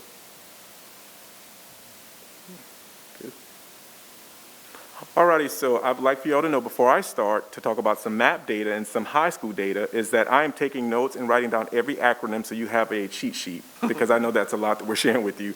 So I want to start off by talking about some measures of academic progress, which is a MAP assessment. And this is from the Northwest Evaluation Association, which is NWEA. So this is a standardized assessment that is aligned to state standards. It has about an 80% predictability rate of how scholars are going to perform on that state assessment that they take in the spring. An example is like if a kid takes their test and in the spring they get a certain score on MAP, then that'll tell you how that kid would score either exemplary or exceeds, I'm going back to past now, exceeds, meets expectations, et cetera, on that state assessment. So just to give you some background on that. So what I want you to do before we talk about MAP testing is keep two things in mind. The first thing I want you to keep in mind that there are scholar percentiles, and I say scholars, not students, not to confuse you, but also that there are median percentiles, and that's for your school or your district. All righty? Everybody okay with that? So when we think about our scholar percentiles, if a scholar lands in the 50th percentile, this is considered average. So what that means is that any scholar that meets near the 50th percentile is scoring on grade level. Another example is if a scholar scores around the 55th percentile, they're scoring better than 55% of the scholars that took that assessment at that same grade level, okay?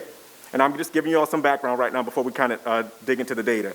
For median percentiles, if a grade level for a district, for instance, second grade, has a median percentile of 65, then what this means is that half the scholars are scoring above the 65th median percentile and half are scoring below the 65th median percentile. And that's sort of the difference between your scholar percentiles and your median percentiles, all right?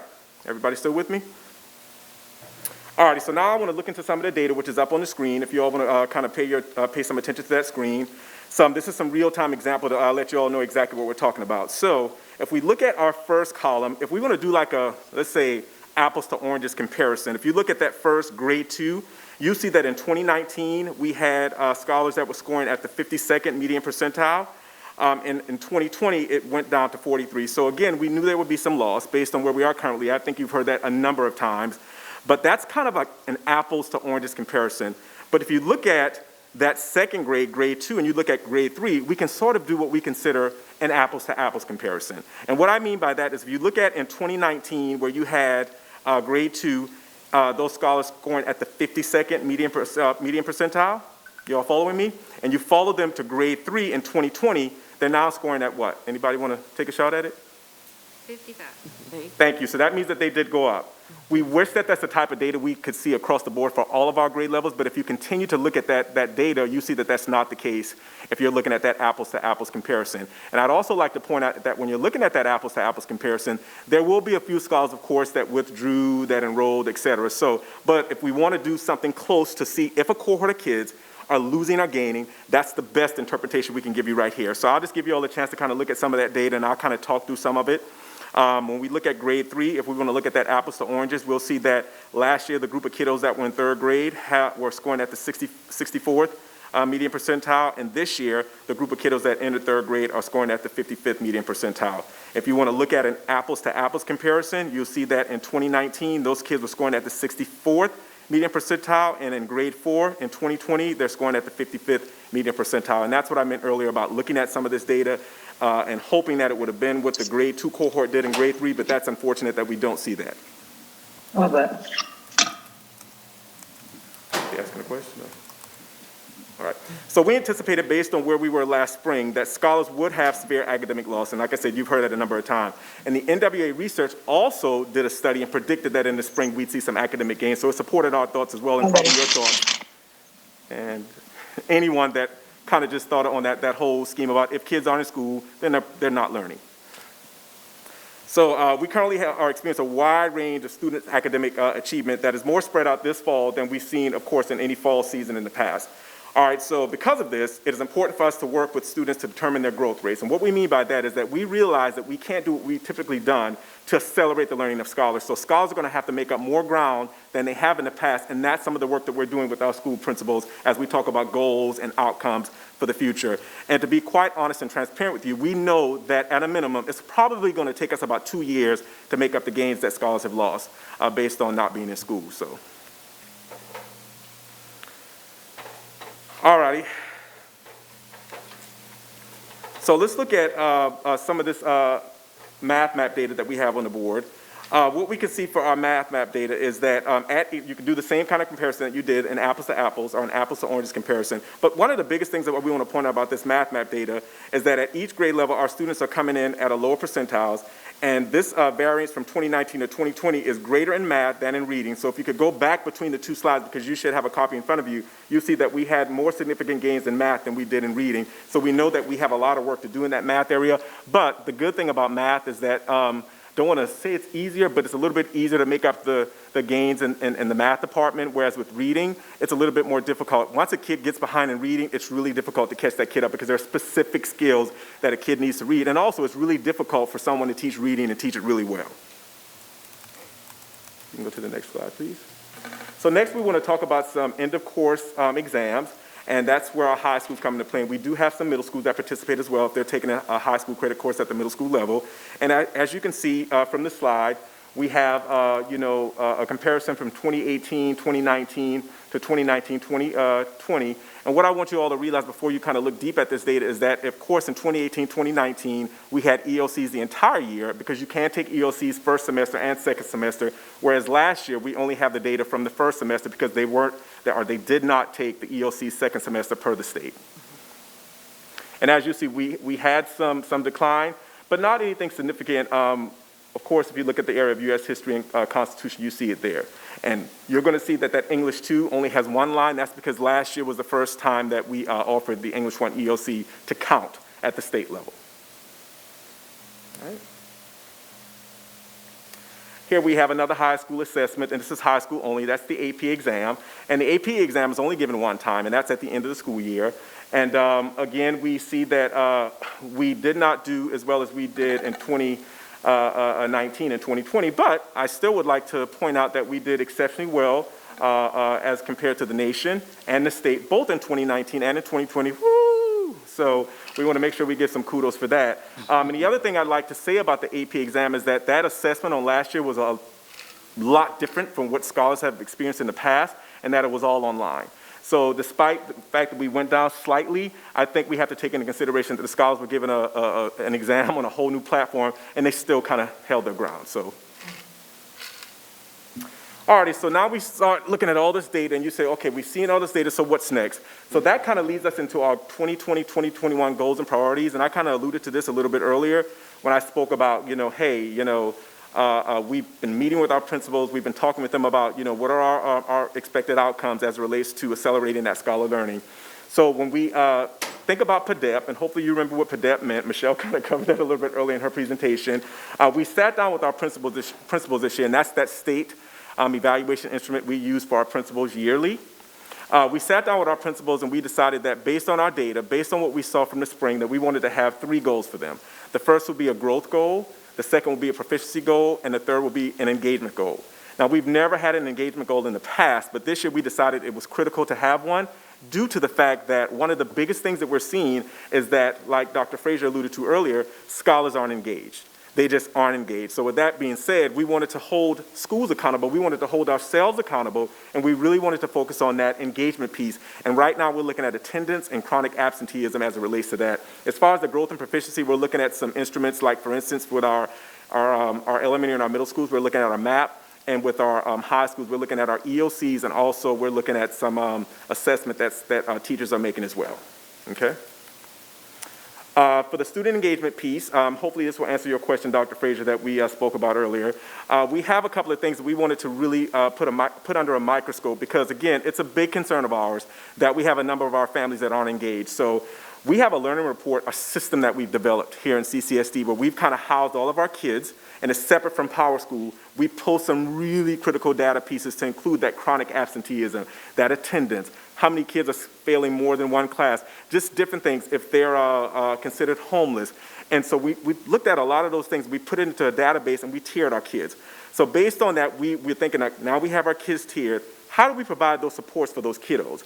So with that being said, one of the first things that we've done, and this is really a blessing, is that the South Carolina Department of Education has partnered with the Graduation Alliance, and when you hear Graduation Alliance, you would think it's just high school, but they're looking at K through 12 scholars, and they would like to provide academic coaches.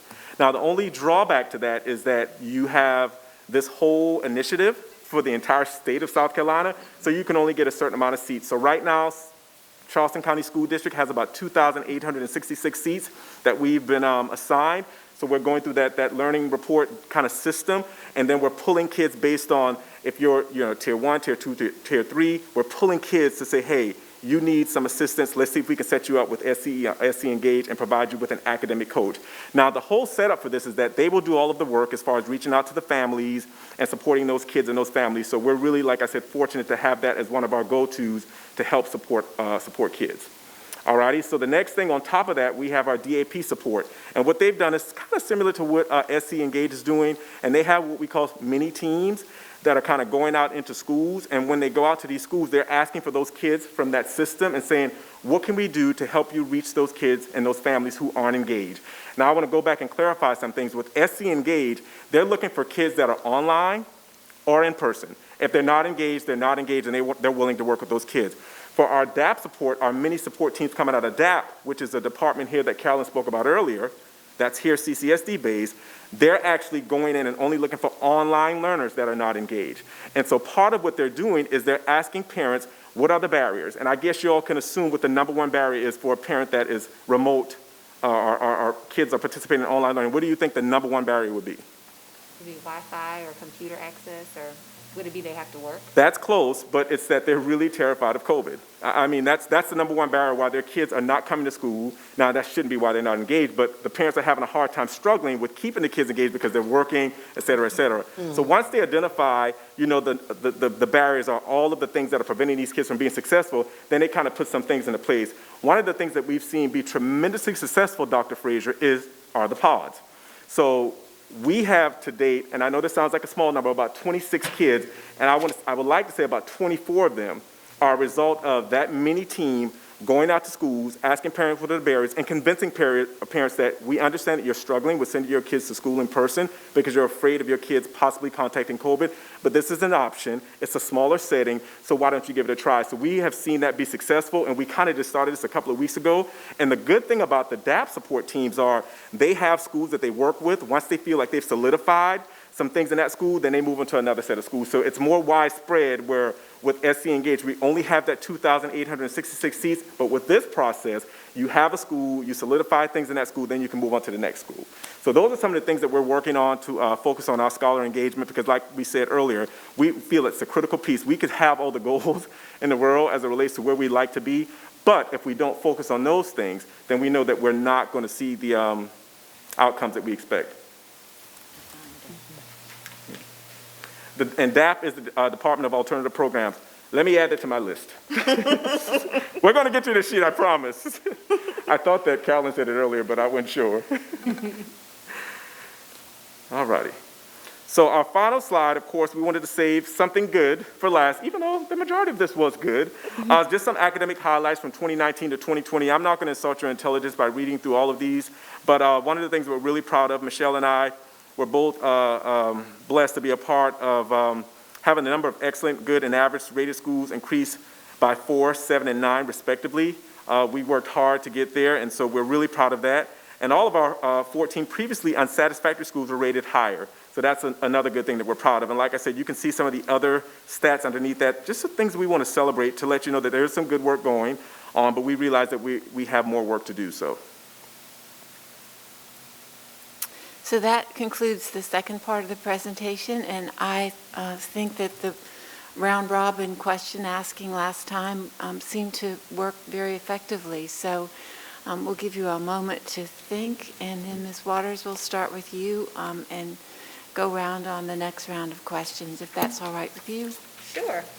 And I have to go back because the last question I wrote. Oh, well, first I want to say thank you for the presentation, and I'm also really happy to see so much good happening. I've been really,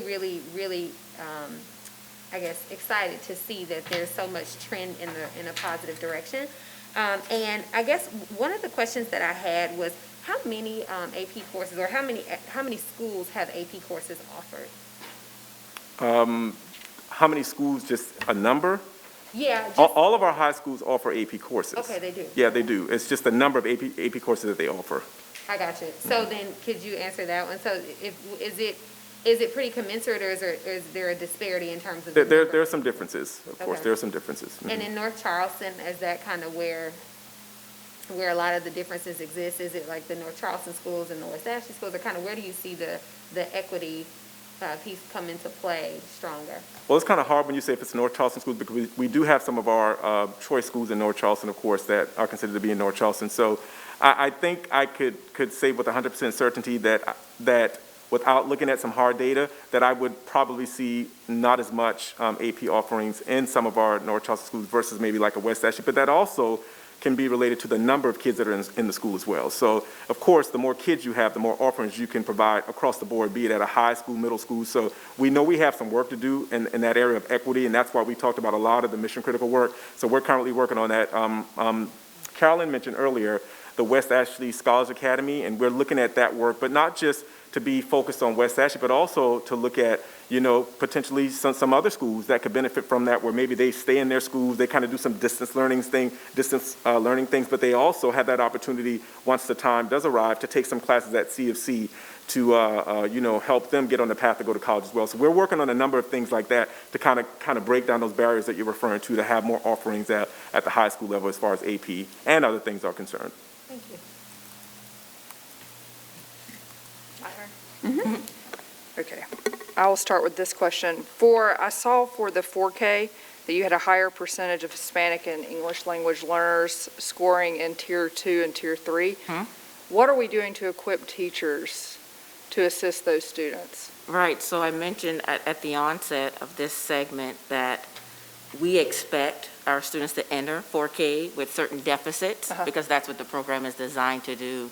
And so you may have heard earlier that we have creative curriculum, so we're getting universal curriculum and Haggerty as an intervention so that teachers have the robust curriculum they need to shore up those deficit early learning skills like phonics, phonemic awareness, fluency, and making sure that when they exit these 4K programs that are intervention in nature, they are ready for kindergarten readiness. Okay, thank you. Ma'am, my question, what assessment tool are you using for the pre-K?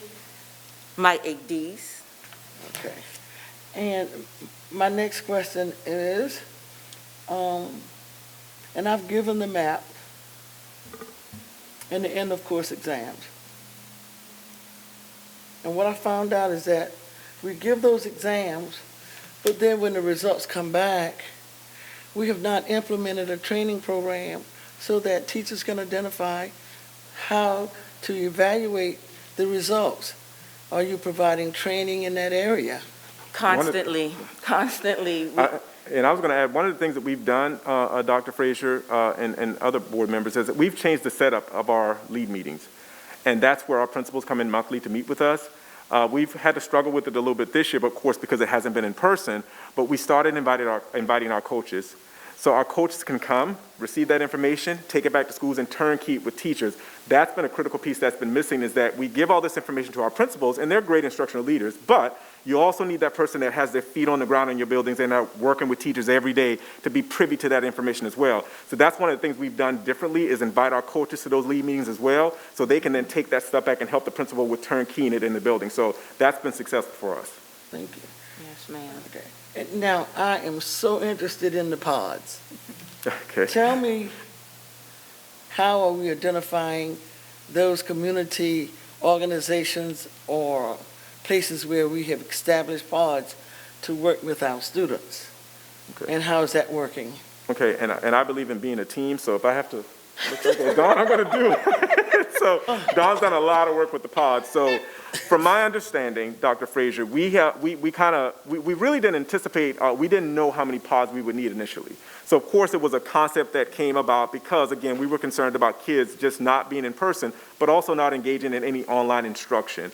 So with that being said, we had seen some research about pods, and we thought about specifically, if we could be transparent, kids in North Charleston, and the fact that we had seen more kids in North Charleston that were not in school in person, number one, and that when they were home doing remote learning, they were engaged. And we know that based on data, those kids are really vulnerable. So with that being said, as a pilot, for lack of a better word, we kind of started in that North Charleston area. So it wasn't like we kind of chose areas per se, but we looked at data, which is what we always use, and we kind of thought we'd focus on that first. Now, we've kind of moved slow because, again, in talking or speaking with parents, they're still kind of adamant about sending their kids to the pods because their biggest fear is that we don't want our kids to be exposed to COVID. So with that being said, these mini teams that we put out and deployed from DAP, the Department of Alternative Programs, has been making some leeway with, making some forward movement with getting kids signed up for the pods. So that's how we kind of identified the pods based on some data, and we kind of started with North Charleston because we were really concerned with the number of kids that just were not in person and not engaged online. So Dawn may.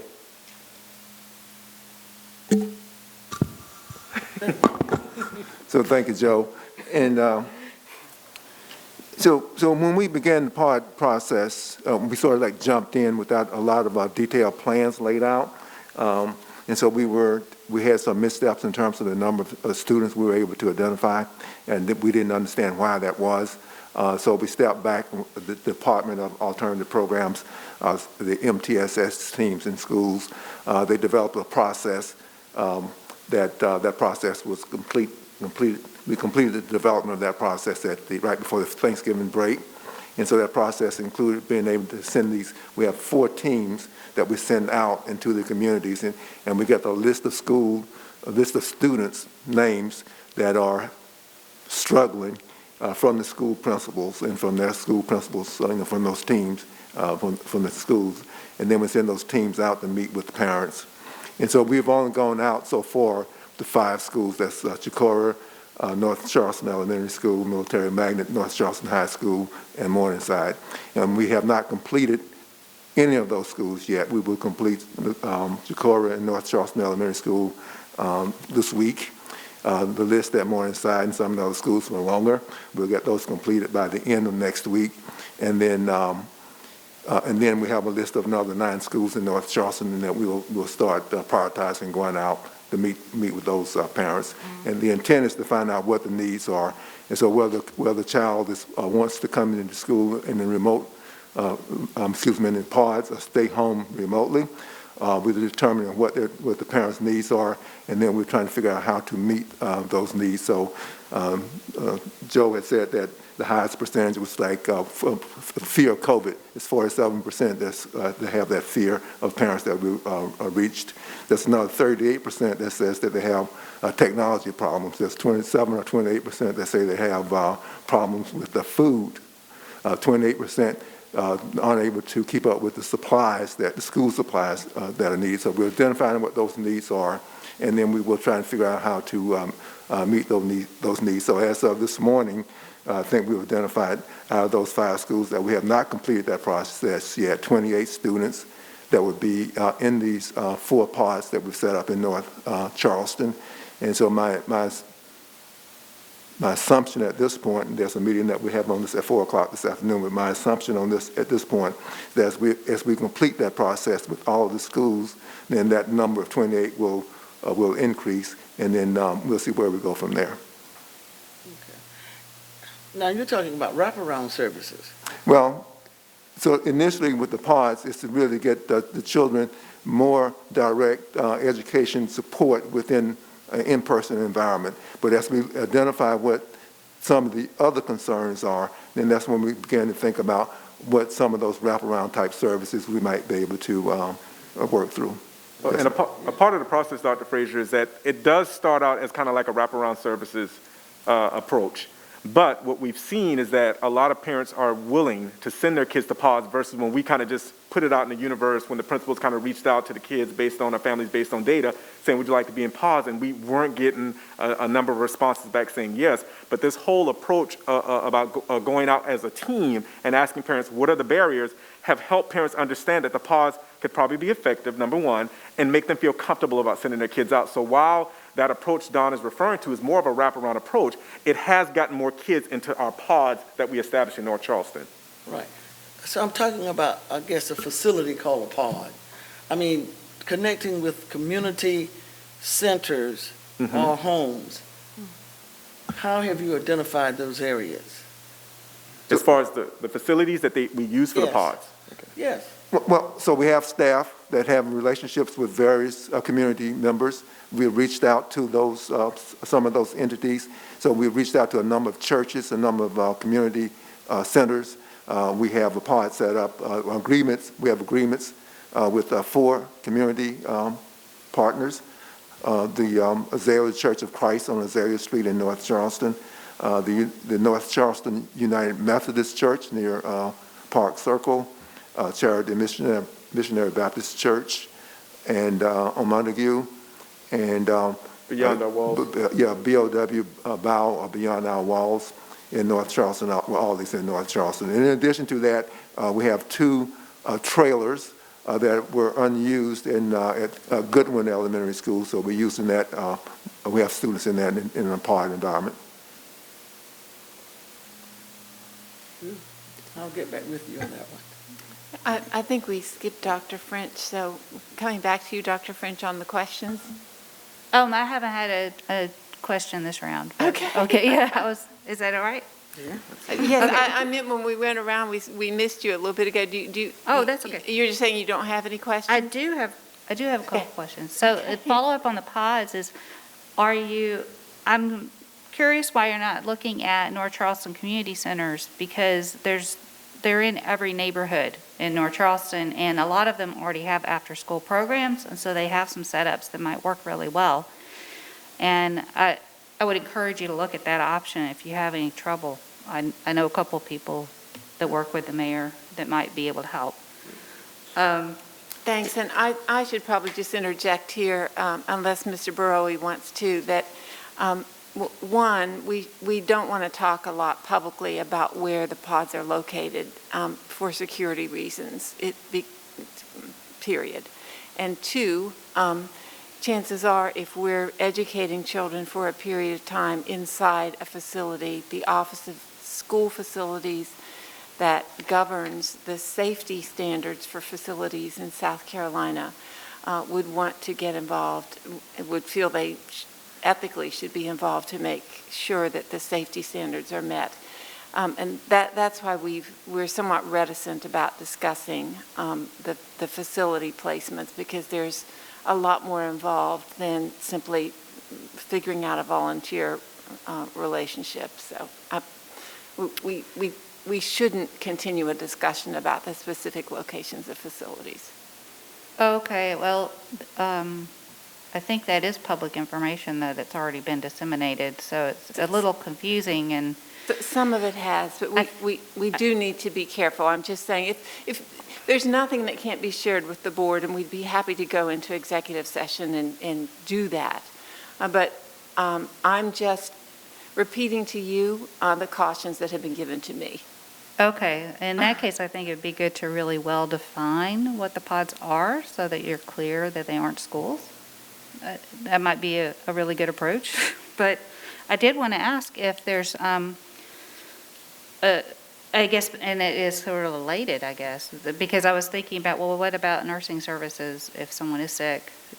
Can you refer them to a school if they need a COVID test, for instance?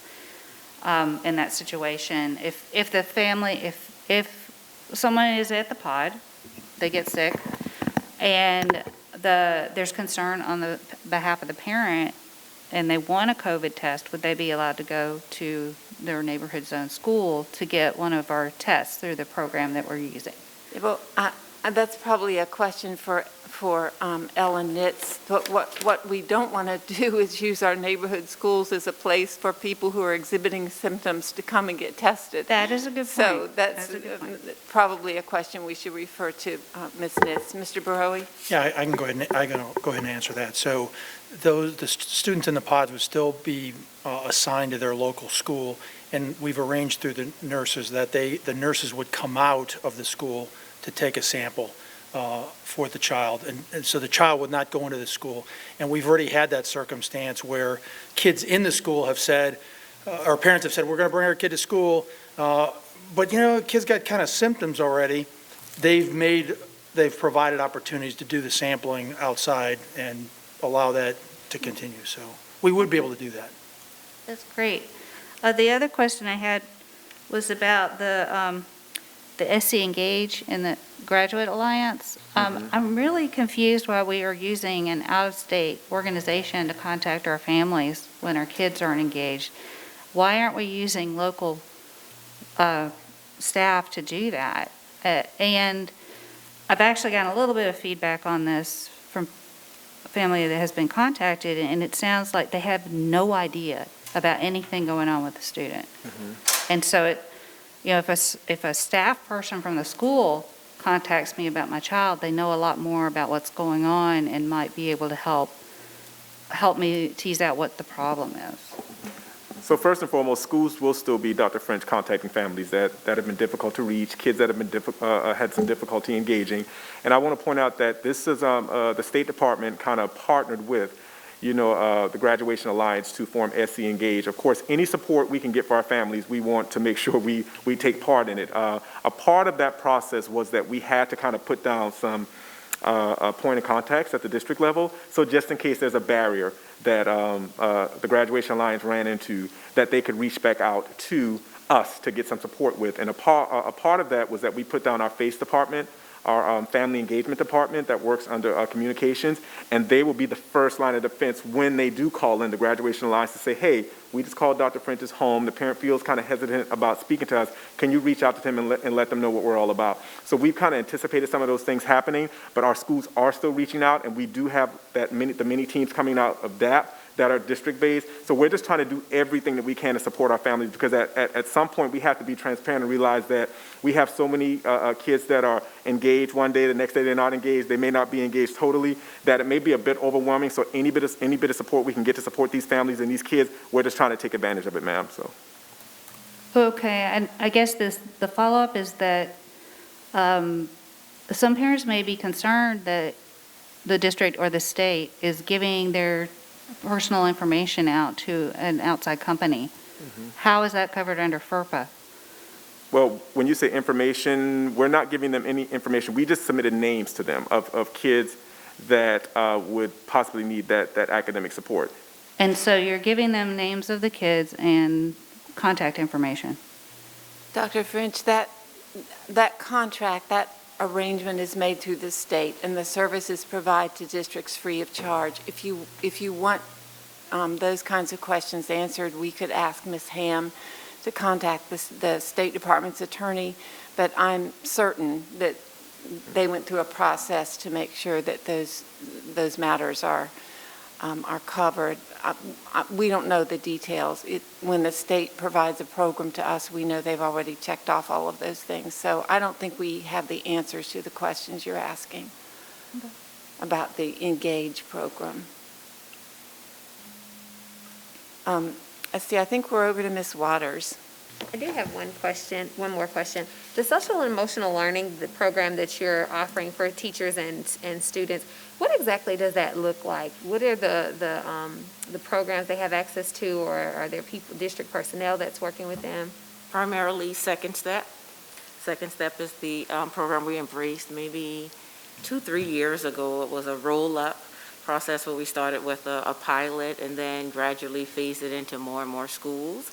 And so in a lot of schools, it's embedded in the curriculum where teachers are teaching these social skills throughout the day. And in other regards, it may be a focus facilitator or a guidance counselor who pushes into a classroom to teach these lessons. But we do have a strong Department of Alternative Programs who has psych services, guidance, and it's kind of multi-department approach to making sure that kids and families have the tools they need. In terms of the adults and making sure we take good care of adults, is basically the level leaders, Dr. Williams and I, making sure that we keep that at the front of our agenda. We've committed to making sure we address the social emotional needs of everyone we serve. We have a lot of tools and resources built in to our infrastructure, so I feel like we're making headway with this approach, understanding that we have to take care of people before we can get to the content. And a really good example is, it's new for us, of course, when you think about the adults, not the children. And we have a virtual room, like Ms. Simmons alluded to, as far as some structures that teachers or any adult in the system can kind of go to. And it's really, really thorough as to different things you can do to take a brain break, to do some mindfulness activities. And it's just a really, really good site for adults in the system to kind of just address where we are currently as it relates to the pandemic. So Virtual calming room. That's what it's called. And we Awesome. could get you all the links so you can see. That's one of the things that we actually developed this year, or the team developed this year, to kind of address the well-being of our adults in the system. Ms. Hurdick? How many social workers do we have now, and how many mental health workers do we have in the district? Off the top of my head, Dr. Frazier, I can look it up right quick. I can try to look it up right quick. Well, We can follow up with that information, because we have, I think the good news is we have psychologists as well as social workers and counselors and behavior management specialists as well. So there's a wide variety of roles, but it'd be helpful to just provide it as a comprehensive list, probably. okay. Whenever you get some time, I'd sure like to have that number. When I worked in the district, there were only 2 social workers. It's more than that. It's more than that. It's more than that. I know that. It's more than that. And I'm pretty sure there'll be more mental health counselors than when you worked in the district as well. Okay, so I'd like to find out how many of those services that we have now contracted with to help these students move emotionally and socially. Yes, ma'am. Thank you. Ms. Hurdick? For the learning report, is that information coming out of Power School or teachers and principals uploading that information as Power far as? School. Okay. We're pulling it from Power School, but housing it inside of what we call Data Central. Okay. And so that is where the information is Mhm. going for Yes, the ma'am. small group? Okay, thank you. Should we go around one more time? I've lost track of what order we're in. I think, Ms. Waters, it's probably your turn again, but I really don't know. If we keep going I don't round have robin, any it would be Dr. French. I have one quick question, if that's all right. The 4K, my IGD, is that right? My IGDs, yes, ma'am. Okay. How do these percentages compare to the state or nationally? Because, I mean, these seem really low to me, and I was just curious. Sure, so this is the reason it's not in a bar graph the way the others, the way the other data sets are, is because our assessment and evaluation office is just now unpacking it. So you saw when Ms. Belcher went over the department heads, Buffy Roberts is the guru with all things data, data sets. And so I would have to refer to her in terms of when we look at a baseline and compare to averages across the state. She would know that way better than I, but these were just uploaded to our data platform yesterday or day before yesterday. So I can find that out for you in terms of how we stack up across the state. So are you making note of some of the follow-up questions? Because thank you, I did not. Was there anything else, Dr. French? We'll make this the final round if I think I'm done. Okay, thank you. Dr. Frazier? Yes, I'd just like to ask the team, what do you see as the greatest challenge since COVID? And how do you feel we're going to adjust to meet the challenges for CCSD? So our challenges are many, but first and foremost for us, taking care of our people, right? And so we expect teachers to deliver. We expect principals to continue to perform at a high level, but unless we take a moment to just check on the well-being of our staff, I think all of this will be for naught. And so the idea, we had a PD maybe 2 months ago, just try to really saturate our principals' thinking where, you know, we talk about Bloom's taxonomy and making sure rigor is high, but there's Maslow, meaning we got to take care of basic needs. And so the PD was called How to Maslow Before Bloom. And so I think that's what I've embraced as a leader of the learning community, and I know Dr. Williams is. He will even bring in yoga before a principal's meeting to make sure the people are well. So in order for the children to be well, the adults serving them have to be well. And so that's a challenge, to do two things simultaneously, have high standards of performance, but make sure that we are attending to the needs of our people at the same time. So that's, in COVID reality, that's the dance, that's the struggle, because we don't want to let our boys and girls down. So we want to take care of the people too. I'll say ditto to that. And I read an article some time ago, like right when we entered the pandemic, and I may misquote the writer, but the writer said that what we are experiencing is that people are walking through trauma, and that they're going to be walking through trauma even more as we get closer, farther away from the onset of the pandemic, if that makes any sense to you. So while people may have struggled when the pandemic first hit, as we continue to live, people are going to be walking through trauma, and that's the way that he phrased it. So I kept that in my mind, and it goes back to what Ms. Simmons said, is that we've got to make sure that people are okay. We all have high expectations for our school leaders because we know that kids don't get a do-over. But at the same time, that's been difficult to stop and think, you know, you have to learn how to balance being empathetic, but also keeping in mind we have these data points that we've got to be looking at. So that's been the struggle for us as a team, to really, really balance that out, because we've seen it in the eyes of our principals, in the eyes of our teachers. We've seen some phenomenal things going on right now in the midst of the pandemic. I wrote a teacher a note.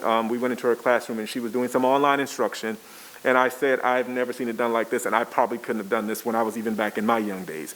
So it's just a matter of complimenting when you see things done well, noticing when people are struggling, and being, you know, responsive to those things. So. Thank you. Ms. Waters?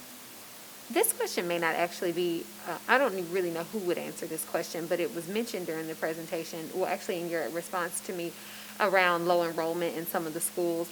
Are there thoughts about consolidating schools? Are there reasons that certain schools stay open with low enrollment? And I know it's a broader conversation. There's so many facets of it. There's finances, there's community concern about it, there's all these things. But when do those decisions start getting made? Because I'm thinking about being able to offer more programs to more students. If some of these services were combined, is that where you can really sort of elevate and offer more to particular populations? So I think Mr. Barowie broached that yesterday when he was talking about a standard that the board had set and that has been in place for a while. Mr. Barowie, you want to address that again?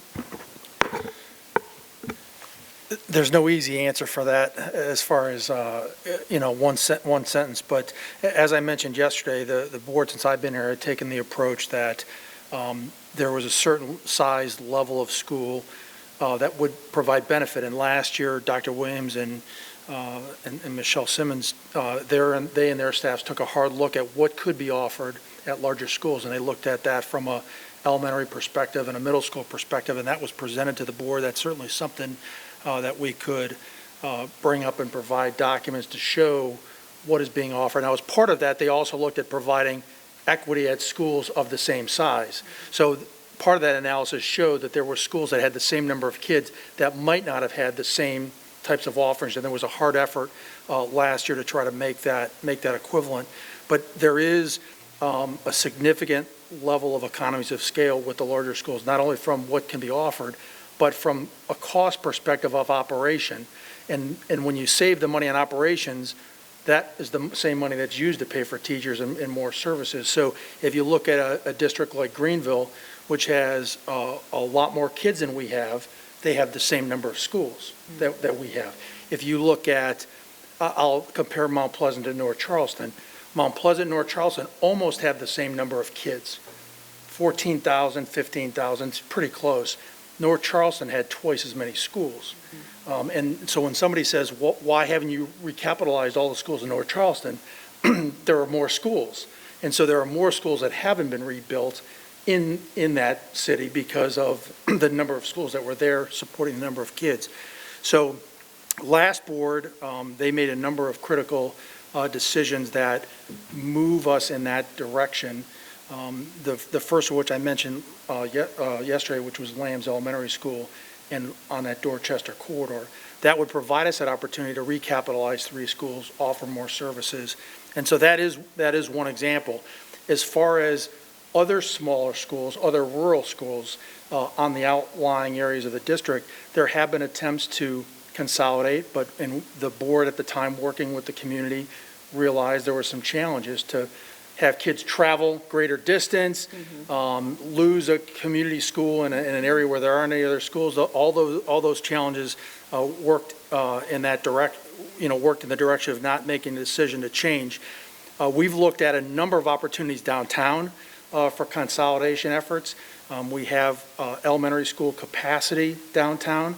We have, I want to say it was 6 middle schools, all with an enrollment between 50 kids and 150 kids. We tried to look to see if we could move middle schools together, again, to provide more offerings for those middle school kids. And so it's, and then ultimately that decision has to be made by the board. And, they receive a lot of information from all different directions on whether that's good or that's bad. We'll continue to look at those opportunities in the future. Right now, we're fixed on moving ahead with what's in the next building program and prioritizing that and bringing that to the board to approve those priorities. And you'll be able to see some of those efforts from the last board to move in that direction. Gotcha. So Thank you. A lot of information. I kind of bounced around a lot. I'm sorry I wasn't ready to go with that answer right off the top of my head, but hopefully that helped a little bit. No, that was helpful. Yeah. Thank you, Jeff. Anything else, Ms. Waters? That's all. All right. Ms. Hedrick? I have no questions. Herderick. Thank you all. I really appreciate it. Thank you. Thank you for your time. Thank you. I think we've made the rounds. I want to thank Ms. Belcher for the sort of winnowing down this multitude of programs and departments that she heads into a pretty concise flyover today, and thank Dr. Williams and Ms. Simmons as well for giving you a flavor of what the K-12, pre-K-12 programs and schools are like, and I think in addition they provided the directory so you can see the principal's picture and match it up with the school, and that I think is helpful at first. I think that's one of the things you were asking for yesterday, Dr. Frazier, so that's a start. So thank you again for this time. We really appreciate it, and we stand adjourned until next Wednesday, I think. So, thank you very much.